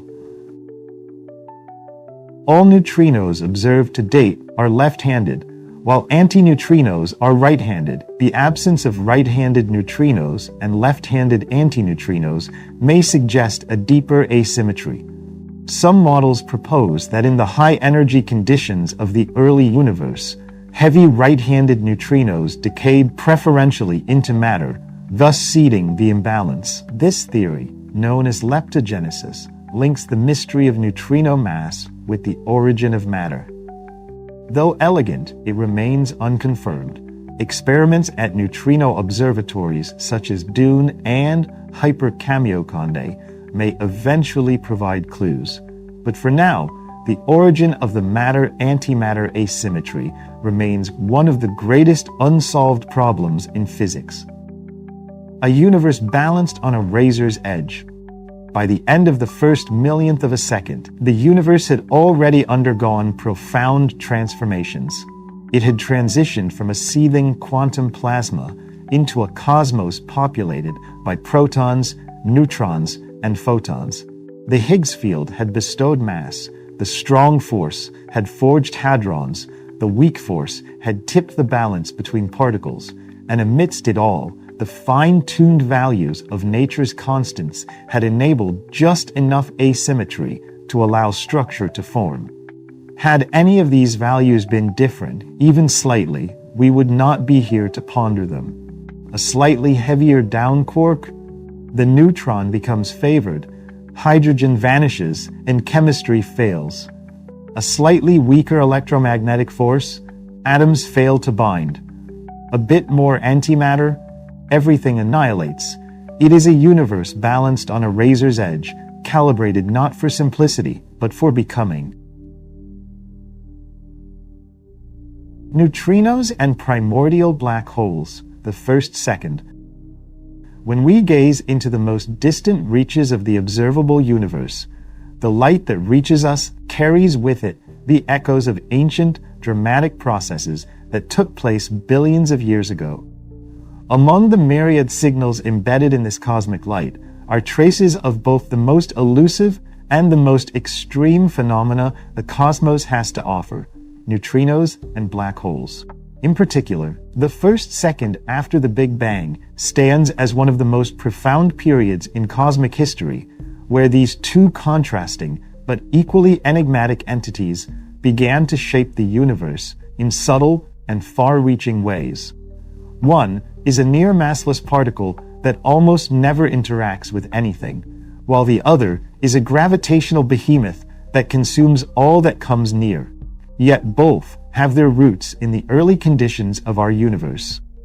At the 1 second mark, the temperature of the universe had dropped to around 10 billion degrees Celsius.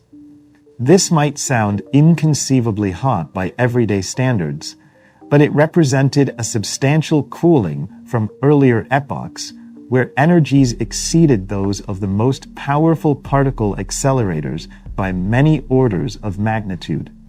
At this stage, the basic building blocks of matter, quarks and leptons, had long since emerged, and hadrons such as protons and neutrons had stabilized into a hot plasma.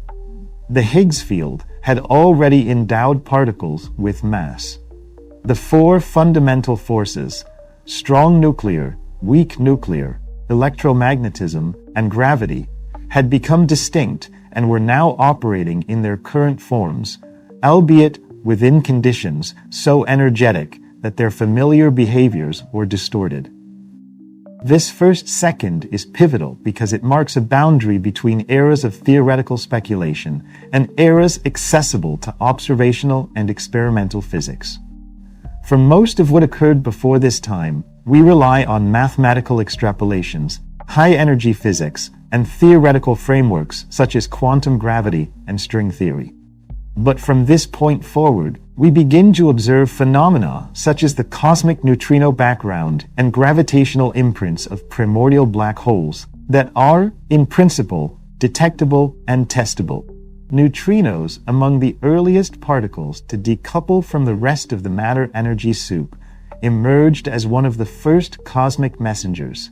In the hot and dense conditions prior to the 1-second mark, neutrinos collided frequently with electrons and positrons, preventing them from traveling freely. But as the universe expanded and cooled, these interactions weakened. Around 1 second after the Big Bang, the average energy of the surrounding particles had dropped sufficiently to allow neutrinos to decouple from matter.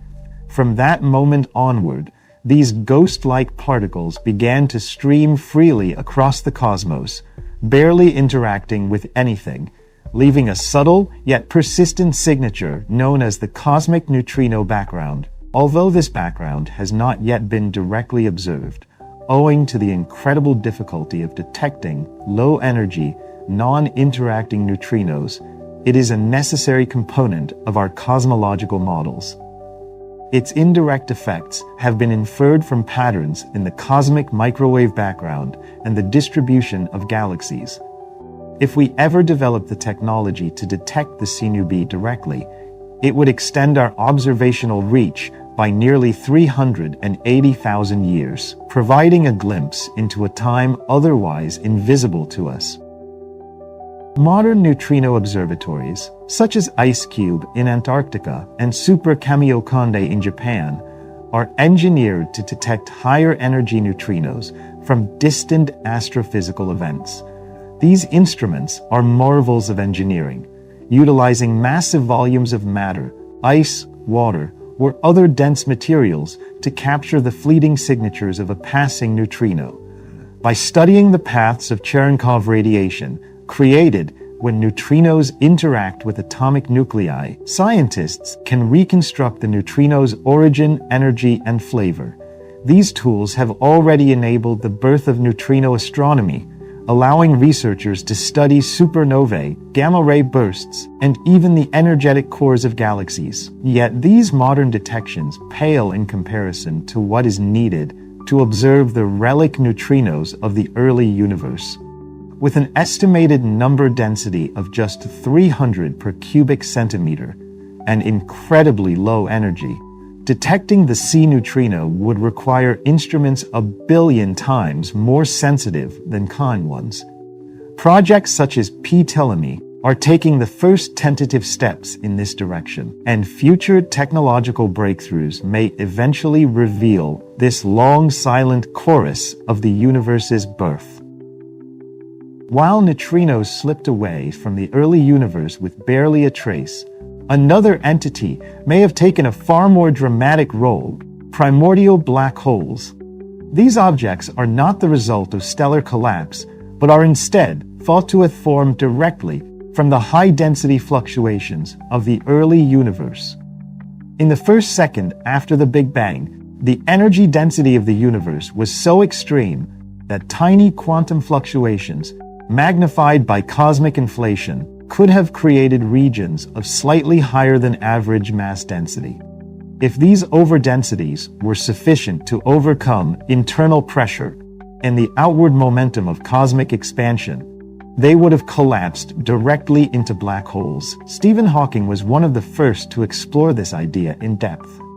In 1971, he proposed that such primordial black holes could form within the first second of the universe, with sizes ranging from microscopic to many times the mass of our Sun. The exact mass of a PBH would depend on the timing of its formation. The later the black hole formed, the more mass it could gather. This idea provides a possible explanation for the otherwise puzzling existence of supermassive black holes at high redshifts, colossal gravitational entities that already existed when the universe was just a few 100 million years old. Galaxies such as the one hosting TON 618, with its central black hole of over 66 billion solar masses, present a challenge to our understanding of black hole growth. The standard model of stellar collapse and accretion simply doesn't offer enough time to reach such sizes, unless an initial black hole seed, such as a PBH, was already in place. PBHs may also offer insights into dark matter. In certain mass ranges, a population of primordial black holes could account for a significant fraction of the missing matter in the universe. However, observational evidence has thus far ruled out many mass windows. Microlensing surveys, such as those conducted by the MACHO and EROS collaborations, have failed to detect the expected lensing effects for certain PBH mass ranges. Nevertheless, there remain gaps, especially in the intermediate and supermassive ranges, where PBHs could still plausibly exist. Some PBHs, especially those of low mass, would have evaporated by now via Hawking radiation. This quantum mechanical process allows black holes to lose mass over time, emitting particles in a thermal spectrum. The smaller the black hole, the faster it radiates until it eventually vanishes in a final burst of energy. If such evaporations occurred in the modern epoch, they could produce detectable gamma-ray bursts. Instruments like the Fermi Gamma-Ray Space Telescope have scanned the skies for such signals, but no unambiguous detections have been made so far. The search for PBHs continues on multiple fronts. Some efforts focus on gravitational waves. Mergers between primordial black holes would produce ripples in spacetime that could be captured by observatories like LIGO and Virgo. Future instruments, such as the Laser Interferometer Space Antenna, will extend our reach to lower frequency gravitational waves, potentially detecting mergers that occurred billions of years ago, if confirmed. Such events would open a new chapter in our understanding of the early universe and the role of gravity in shaping cosmic structure. Neutrinos and PBHs, though radically different in nature, converge on a singular point. They offer windows into the first second of existence. Neutrinos are relics of transparency, slipping away from the opaque universe and carrying with them a record of primordial conditions. PBHs, on the other hand, are the remnants of gravitational collapse, a process that permanently sealed away information behind event horizons. One offers subtlety, the other finality. Together, they bookend a cosmic threshold. The first second was not merely a continuation of prior processes, it was a transition from quantum chaos to thermodynamic evolution, from spontaneous symmetry breaking to observationally accessible structure. It was a time when the energy landscape of the cosmos stabilized, when particles found identity, and when the first messengers, both in form and in absence, departed on their long journey across time and space. In the great cosmic narrative, the first second stands as a prelude rich with consequence. Neutrinos, nearly invisible, yet numerous, whisper across the cosmos the story of their origin. Primordial black holes if they exist, mark the earliest gravitational imprints, frozen scars in spacetime left by quantum tremors. And as we refine our instruments and sharpen our theories, we draw ever closer to reading these signals not as mysteries, but as data, clues left behind in the wake of creation. What lies within that first second is no longer just theoretical territory. It is the emerging frontier of physics and cosmology. And it is in that frontier that the next generation of discoveries awaits, promising to illuminate not only the origins of the universe, but the very principles that govern all its subsequent evolution. Big Bang nucleosynthesis, the first minute. In a secure chamber deep beneath the Lawrence Livermore National Laboratory, a sphere of gold, no larger than a thimble, was blasted by the focused energy of 192 converging laser beams.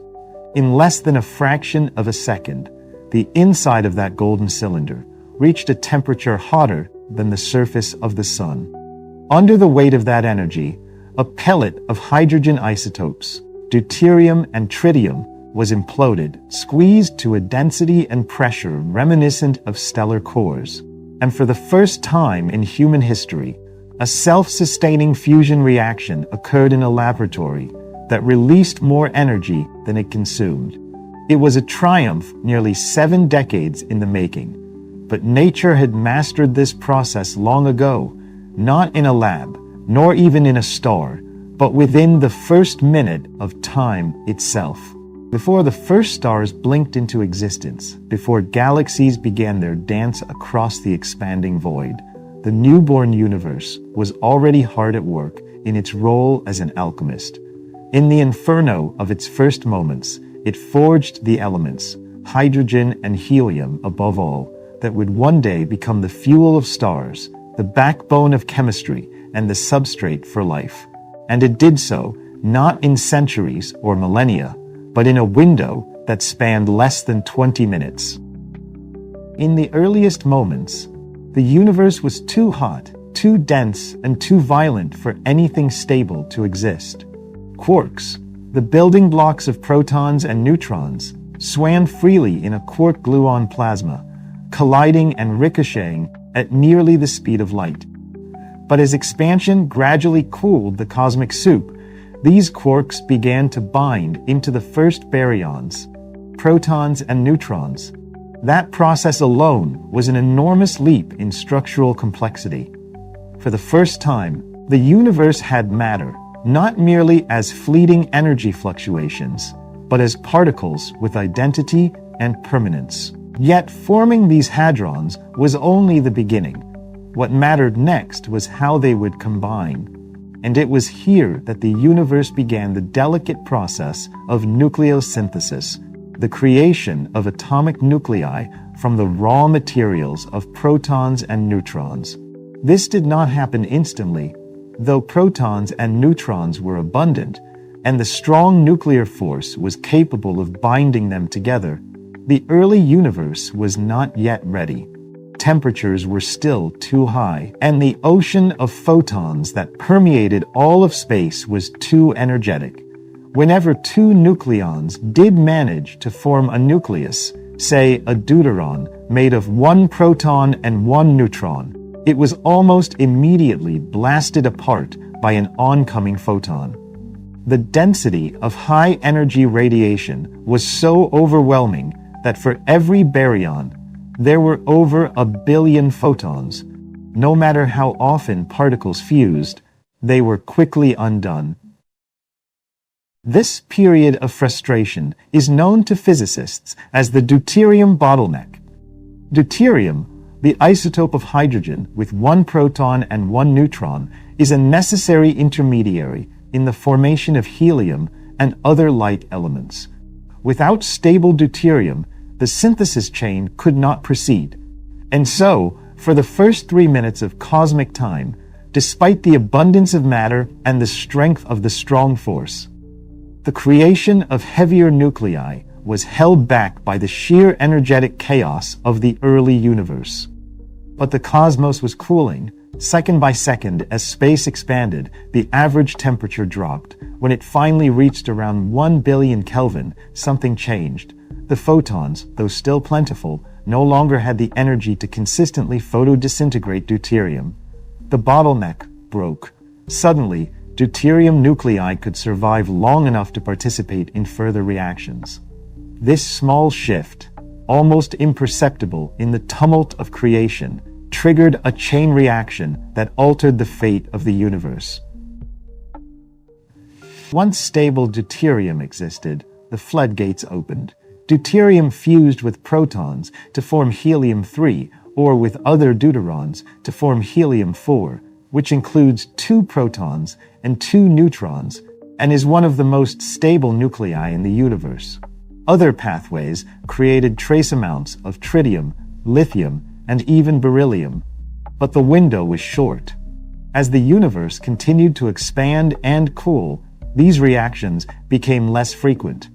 Within 20 minutes, a nuclear furnace of the universe sputtered and died.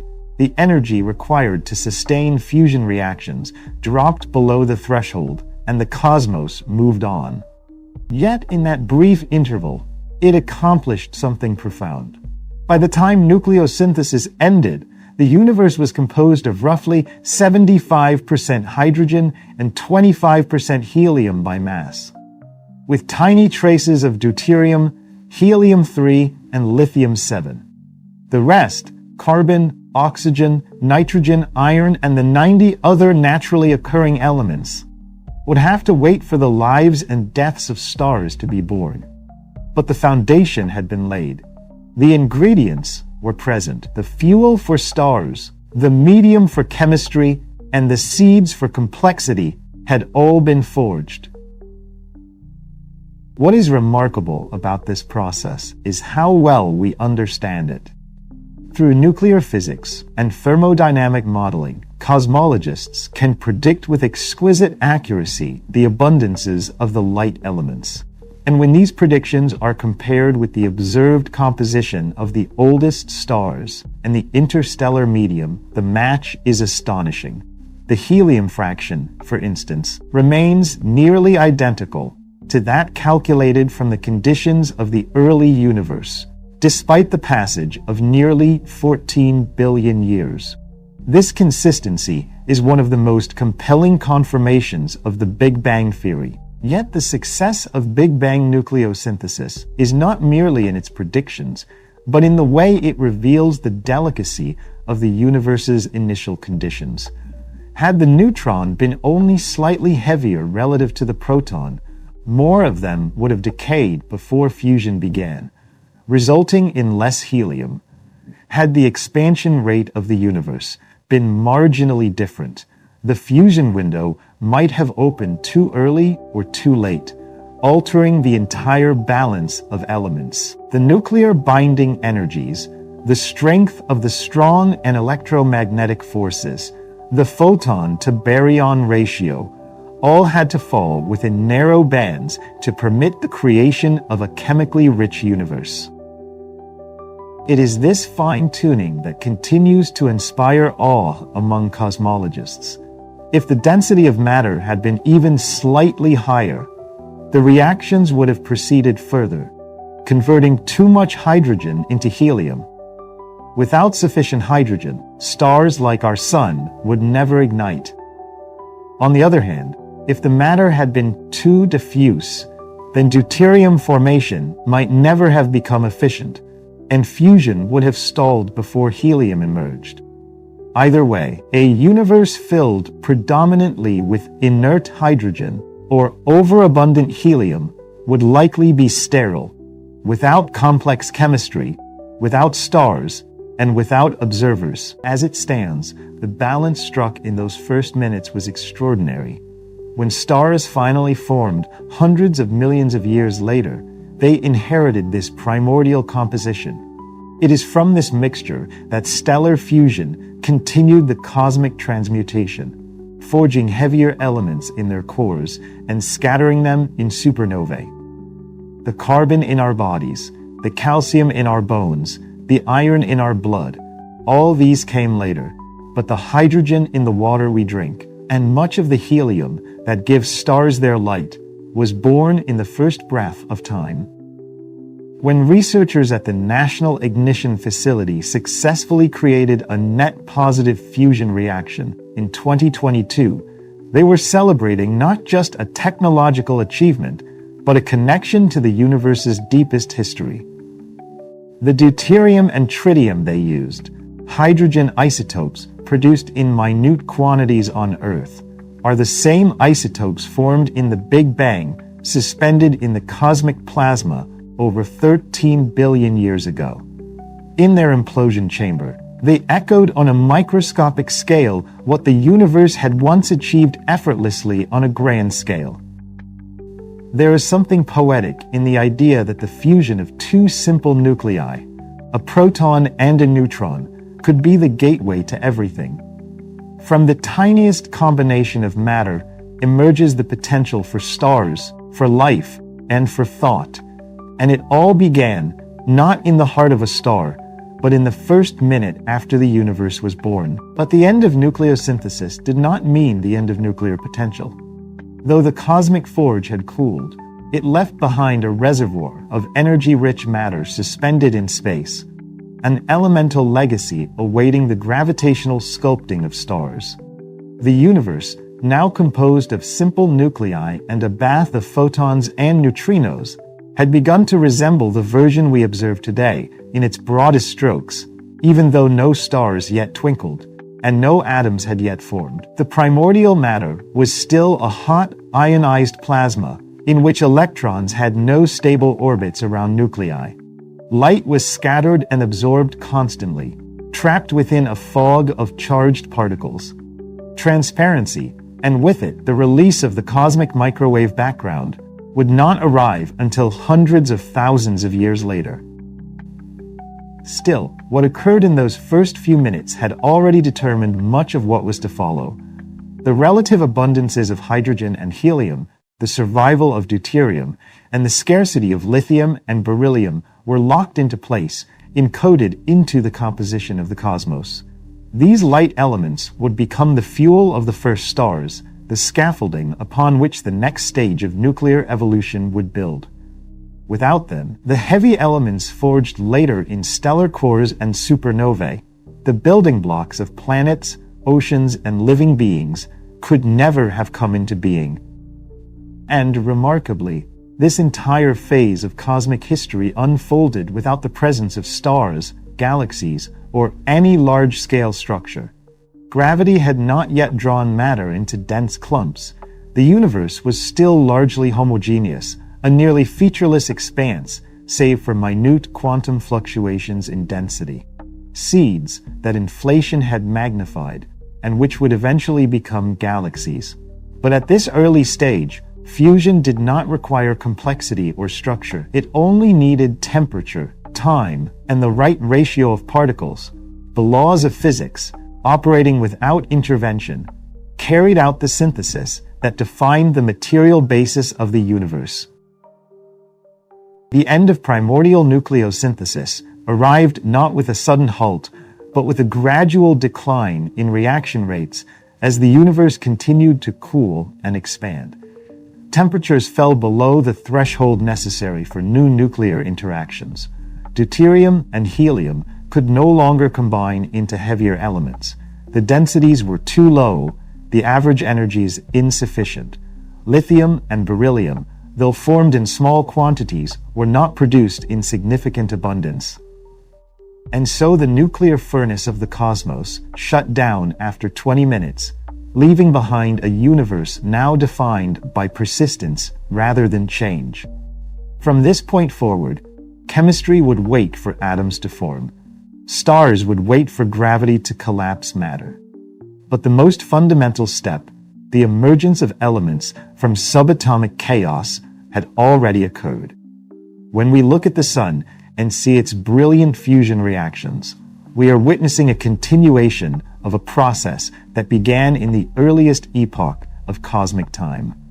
And when we analyze the composition of ancient gas clouds, we are peering back into the elemental DNA of the universe, unchanged since its first breath. Even now, the precautions remain remarkably constant.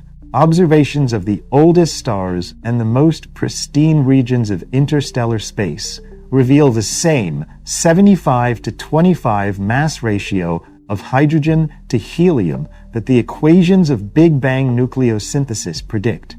The deuterium abundance, sensitive to the density of ordinary matter in the early universe, matches precisely with our measurements.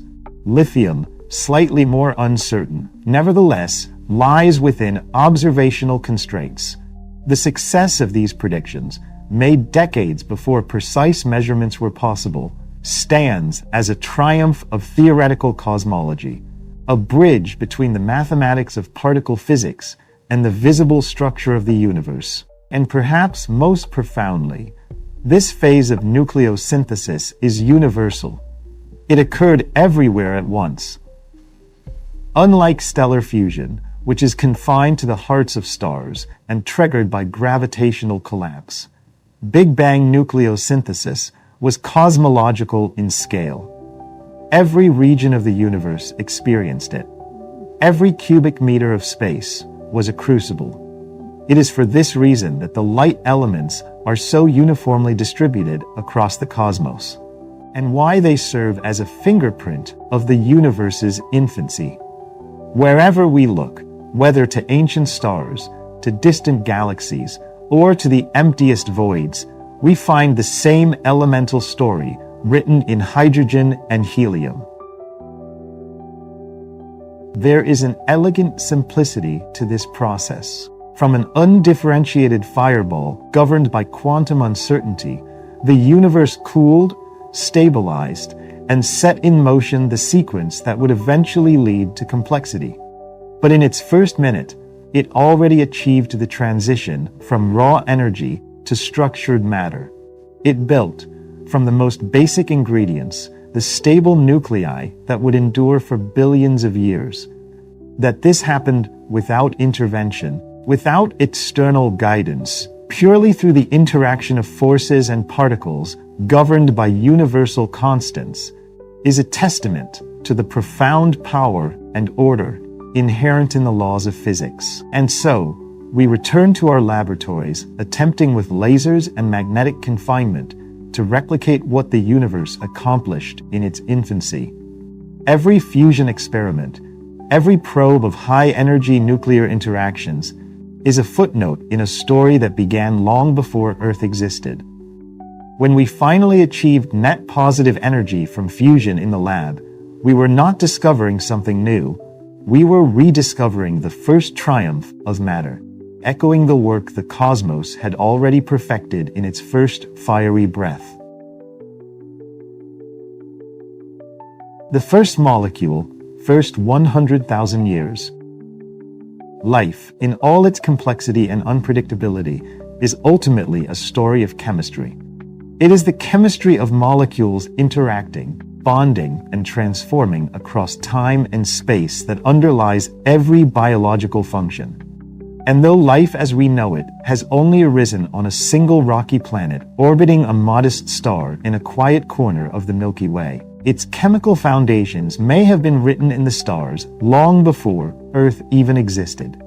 Understanding how these molecular foundations formed requires a journey into the deep past of the cosmos, to an age not of biology, nor even of atoms as we know them, but to a universe only 100,000 years old. By this point in time, the initial violence of the Big Bang had long given way to relative calm. The intense nuclear reactions that dominated the first minutes of cosmic time had ended, leaving behind a universe filled with the lightest nuclei, hydrogen, helium, and traces of lithium. But these nuclei were still unbound to electrons, drifting in a sea of hot plasma, their electric charges preventing the formation of atoms, much less molecules. The universe remained a dense and brilliant fog of charged particles and photons, with temperatures far too high for stable atoms to form. And yet, amidst this charged chaos, the seeds of chemistry were being sown.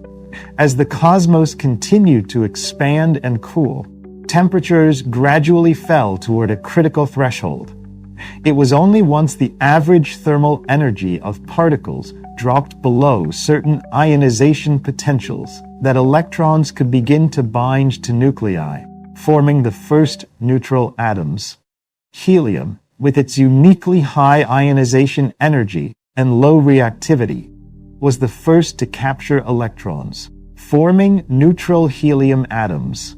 Hydrogen, despite being more abundant, required a further drop in temperature before it could do the same. But in this narrow window between ionized chaos and atomic calm, a remarkable interaction occurred, the formation of the universe's first molecule. Known as helium hydride, this fragile molecular ion consists of a helium atom bonded to a proton. Though highly unstable and rarely encountered today, helium hydride marks the earliest instance of a chemical bond in the cosmos. Its existence is a testament to the universe's inherent tendency towards structure and complexity, even under the most primitive conditions. Theoretical predictions of helium hydride formation date back decades, with models suggesting that such a molecule could arise in the early universe once neutral helium and residual protons coexisted in sufficient abundance. The process relies on the strong electron affinity of helium ions, which, when immersed in a plasma with hydrogen ions, could steal electrons and form transient bonds. Though short-lived, these interactions paved the way for more complex chemistry to emerge as temperatures dropped further.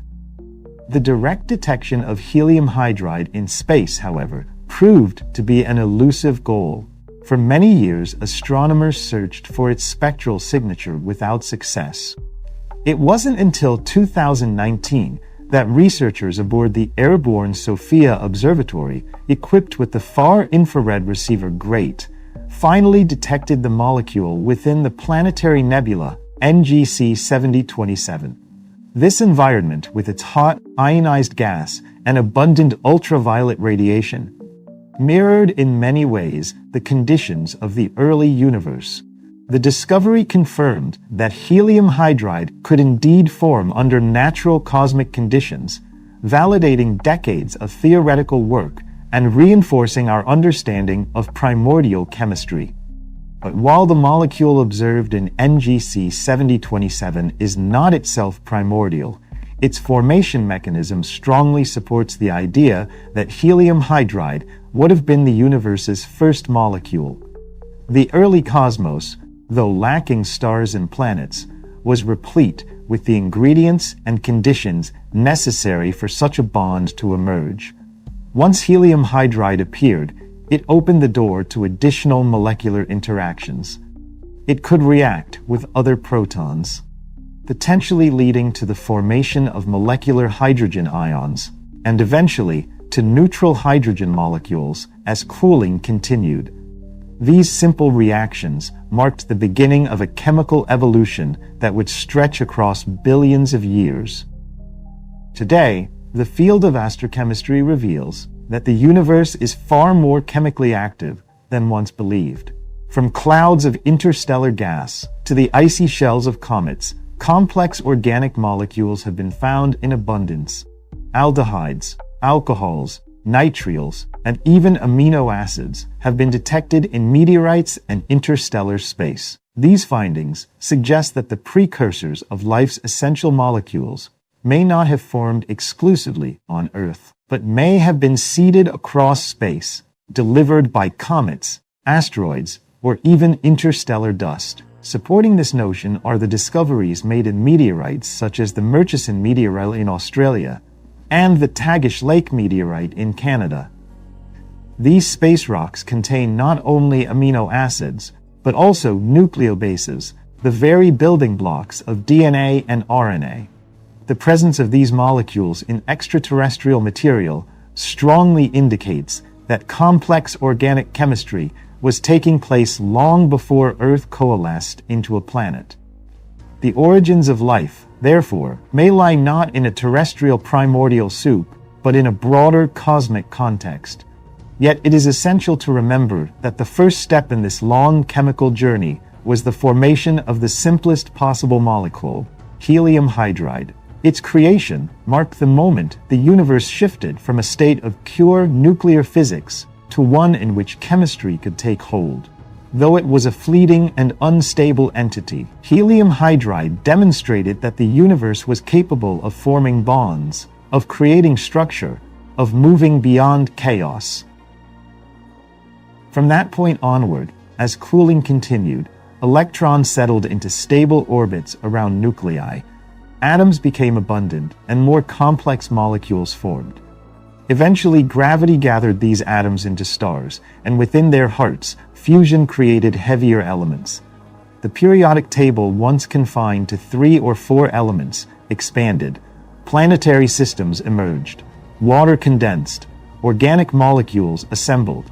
And somewhere, perhaps on Earth alone, or perhaps on countless worlds across the galaxy, those molecules began to organize, to replicate, and to awaken.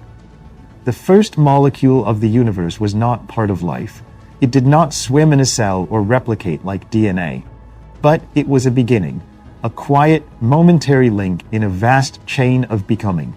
And in its ephemeral existence, it whispered the first lines of the chemical language that billions of years later would become the poetry of life itself. First atoms, first light, first 380,000 years. The universe, in its infancy, was not the placid tapestry of stars and galaxies we observe today. It was a seething ocean of energy, chaos incarnate, filled with a fog of blinding light and cascading particles in collision. For hundreds of thousands of years after the Big Bang, the cosmos remained opaque, not for lack of light, but for the inability of light to escape the furious interplay of matter and radiation. This was a time when photons, the very carriers of electromagnetic energy, found themselves trapped in an endless labyrinth of charged particles, bouncing incessantly off free electrons and protons, unable to travel more than a hair's breadth before being scattered again. Reason for this entrapment lay in the fundamental properties of matter and radiation at high energies. In those early epochs, temperatures soared above several thousand Kelvin. At such energies, atoms could not exist. Any attempt by a nucleus to capture an electron was immediately undone by the surrounding photons, which possessed more than enough energy to knock the electron away. The universe existed in a state of plasma, a hot, dense mix of free protons, electrons, helium nuclei, and radiation, all mingling in a turbulent sea. It was, in essence, a cosmos in gestation, awaiting the conditions necessary for atomic structure, stability, and transparency. The birth of the first atoms was not instantaneous, but gradually, driven by the relentless expansion and cooling of space. Over the course of 380,000 years, the universe's average temperature fell to around 3,000 Kelvin. At this critical threshold, the balance shifted. Photons no longer had the energy to consistently strip electrons from their nuclei. For the first time, the electromagnetic force prevailed. Electrons spiraled inward and became bound to hydrogen and helium nuclei, forming the first stable atoms. The plasma recombined into a neutral gas, and with that, the universe underwent one of its most dramatic transitions. With free electrons now bound within atoms, the primary obstacles to photon travel vanished. Light was free to stream across space, unimpeded, for the first time in cosmic history. This moment, known as recombination, marked the transition from a universe filled with a blinding, scattering mist to one that was suddenly transparent. The light released at that moment continues to travel through the cosmos to this day. Redshifted by the stretching of space over billions of years, it forms what we now detect as the cosmic microwave background, the oldest light in the universe, and the earliest image of the cosmos we can observe. The physics of this epoch is both elegant and complex. The formation of neutral hydrogen and helium atoms involved a delicate interplay of thermodynamics, quantum electrodynamics, and the expansion of space itself.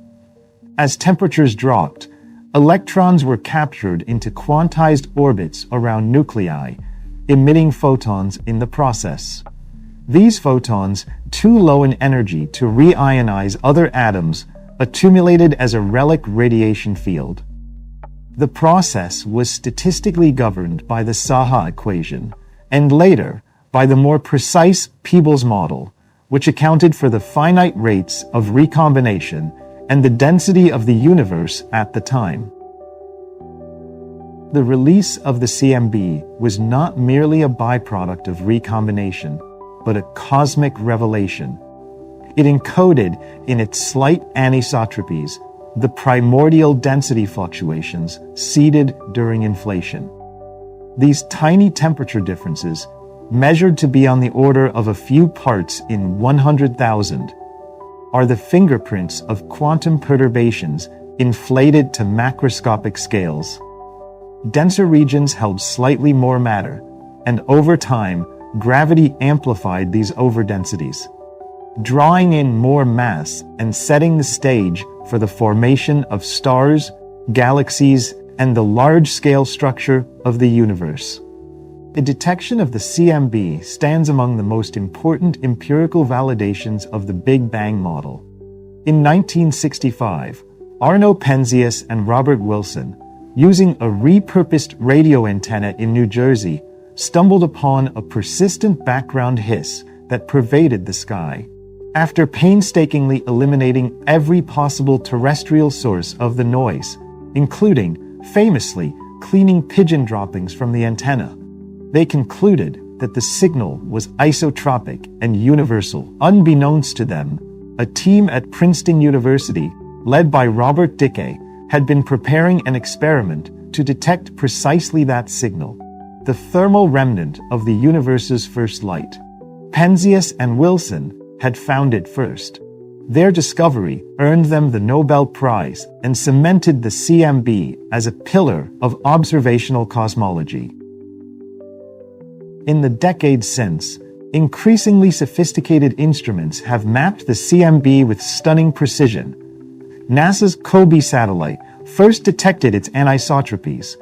The WMAP mission refined the resolution, revealing finer structures, and the ESA's Planck Observatory delivered the most detailed map to date, uncovering the minute temperature fluctuations that encode information about the universe's composition, curvature, and expansion history. These maps show a sky modeled with cold and hot spots, each corresponding to regions of slight over and under density in the early universe.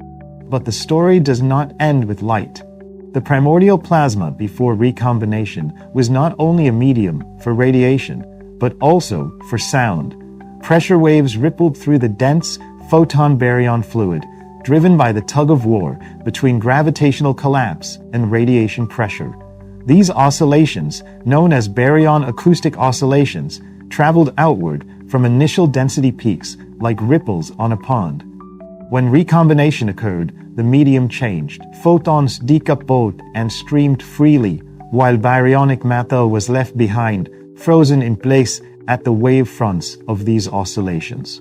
The result was a preferred scale in the distribution of matter, a spherical shell of enhanced density that would later seed galaxy formation. Today, the imprint of BAOs can be seen not only in the CMB, but also in the large-scale clustering of galaxies. The characteristic scale, about 150 megaparsecs, acts as a cosmological standard ruler. By measuring this scale at different redshifts, astronomers can trace the expansion history of the universe, constrain dark energy models, and test the foundations of general relativity on cosmic scales. The first atoms and the first light gave the universe visibility, but they also gave it structure. Without recombination, there would be no CMB to observe, and no window into the state of the cosmos at that critical moment. Without atoms, there would be no chemistry, no stars, and no life. The transparency that emerged 380,000 years after the Big Bang did more than release light. It released the potential for observation, for complexity, and for the cosmos to begin writing the next chapter in its story. Even now, more than 13 billion years later, the light from recombination continues to permeate space. It is all around us, omnipresent and enduring, forming a backdrop to every observation we make. Its near uniformity is a reminder of the universe's common origin, while its subtle variations are a map of all that was to come. Every star, every galaxy, every atom in our bodies was born of the structures encoded in that first light. To study it is to peer not just into the past, but into the blueprint of reality itself. Thus, the era of recombination, though brief in the grand sweep of cosmic time, remains one of the most pivotal transitions in the history of the universe.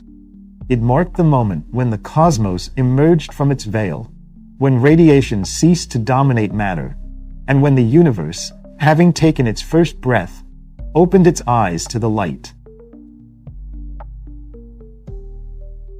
Dark matter and dark energy, first million years.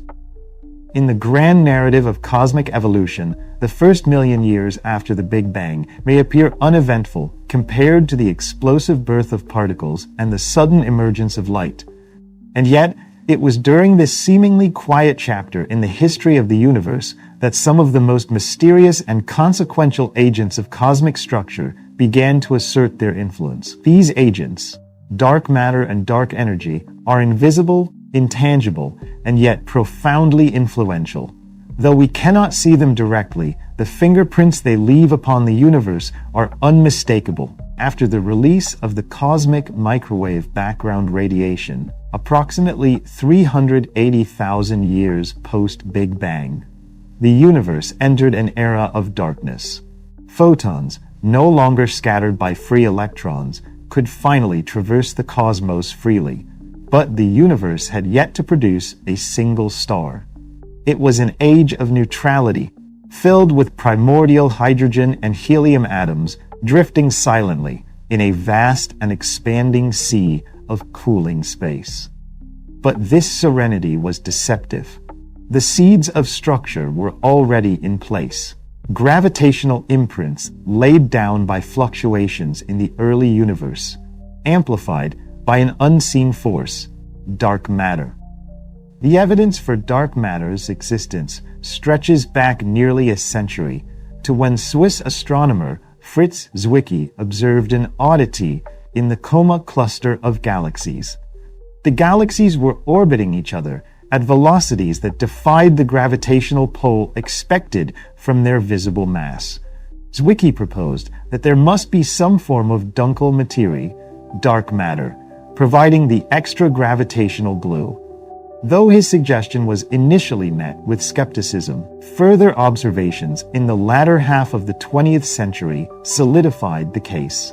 Most famously, in the 1970s, Vera Rubin studied the rotational curves of spiral galaxies and found that stars on the outskirts were rotating just as quickly as those near the center, a phenomenon inexplicable without the presence of additional unseen mass.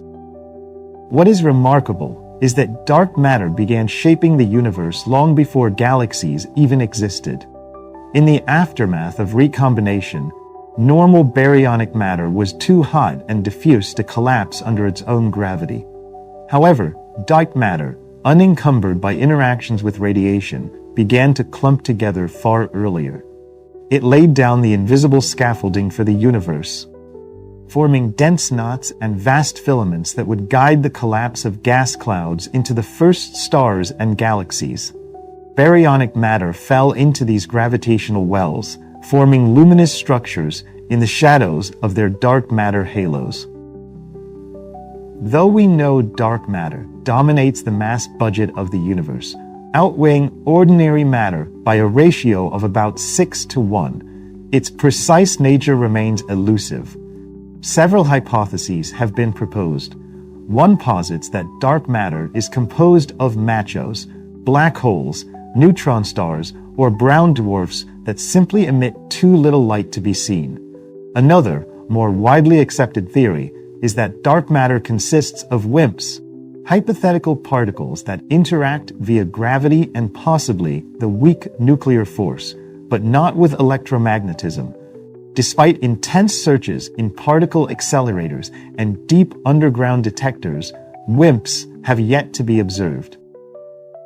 Whether dark matter is baryonic or non-baryonic, its role in the formation of structure is undisputed.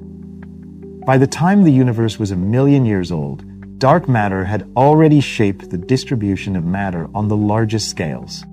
It dictated where galaxies would form, which regions would become voids, and how the intricate cosmic web would evolve. In simulations, when dark matter is included alongside ordinary matter, the resulting universe closely resembles the one we see through our telescopes.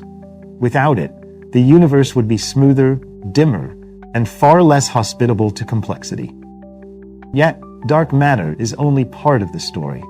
The other unseen force that governs the fate of the cosmos emerged much later, but is no less important: dark energy. This mysterious component of the universe, which currently accounts for roughly 68% of its total energy density, was discovered only in the late 1990s. At that time, teams of astronomers studying distant Type 1a supernovae, used as standard candles due to their predictable brightness, noticed something unexpected. The supernovae appeared dimmer than they should have, implying they were farther away than expected. The universe, it seemed, was not just expanding, but accelerating in its expansion. This discovery shook the foundations of cosmology. It suggested that a repulsive force, counteracting gravity on the largest scales, was dominating the dynamics of the universe. Dubbed dark energy, this phenomenon is now understood as the primary driver of the universe's accelerated expansion. Its origin, however, remains one of the deepest mysteries in physics. Several models have been proposed to explain dark energy. One of the simplest is the cosmological constant, a term Einstein originally introduced into his equations of general relativity to achieve a static universe, though he later discarded it, believing it to be a mistake. The cosmological constant has returned with renewed relevance. It represents a constant energy density filling space uniformly, a kind of vacuum energy inherent to space itself. Another possibility is quintessence, a dynamic field that evolves over time and could change the rate of cosmic acceleration. Unlike the cosmological constant, which is fixed, quintessence could vary in strength and interact differently with matter and radiation. However, there is currently no experimental evidence to support this model, and the nature of dark energy remains speculative. Despite our lack of understanding, the effects of dark energy are observable. It stretches the fabric of space-time, causing galaxies to recede from one another at increasing speeds. This expansion alters the appearance of large-scale structures and affects the growth of cosmic formations over billions of years. The balance between dark matter and dark energy ultimately determines the fate of the universe, whether it will expand forever, slow to a halt, or collapse in a big crunch. Current data suggest we are headed toward an eternal expansion, a future in which galaxies move beyond each other's observable horizons and the night sky gradually fades to black. In this context, the first 1,000,000 years of the universe represent not just a transition from opacity to clarity, but from potential to structure. The interplay between dark matter and baryonic matter set the stage for everything that followed. From the formation of the first stars to the emergence of galaxies, planets, and life. Dark energy, though still dormant in that early epoch, would later rise to dominate the universe's destiny. We live in a universe composed primarily of things we do not understand. Ordinary matter, the atoms that make up stars, planets, and people, accounts for less than 5% of the total. The rest is dark matter and dark energy, invisible yet essential. These components govern the shape and fate of the cosmos, guiding its evolution from the moment it became transparent to the light that still echoes through the CMB. To uncover their nature is to illuminate the dark scaffolding of reality itself.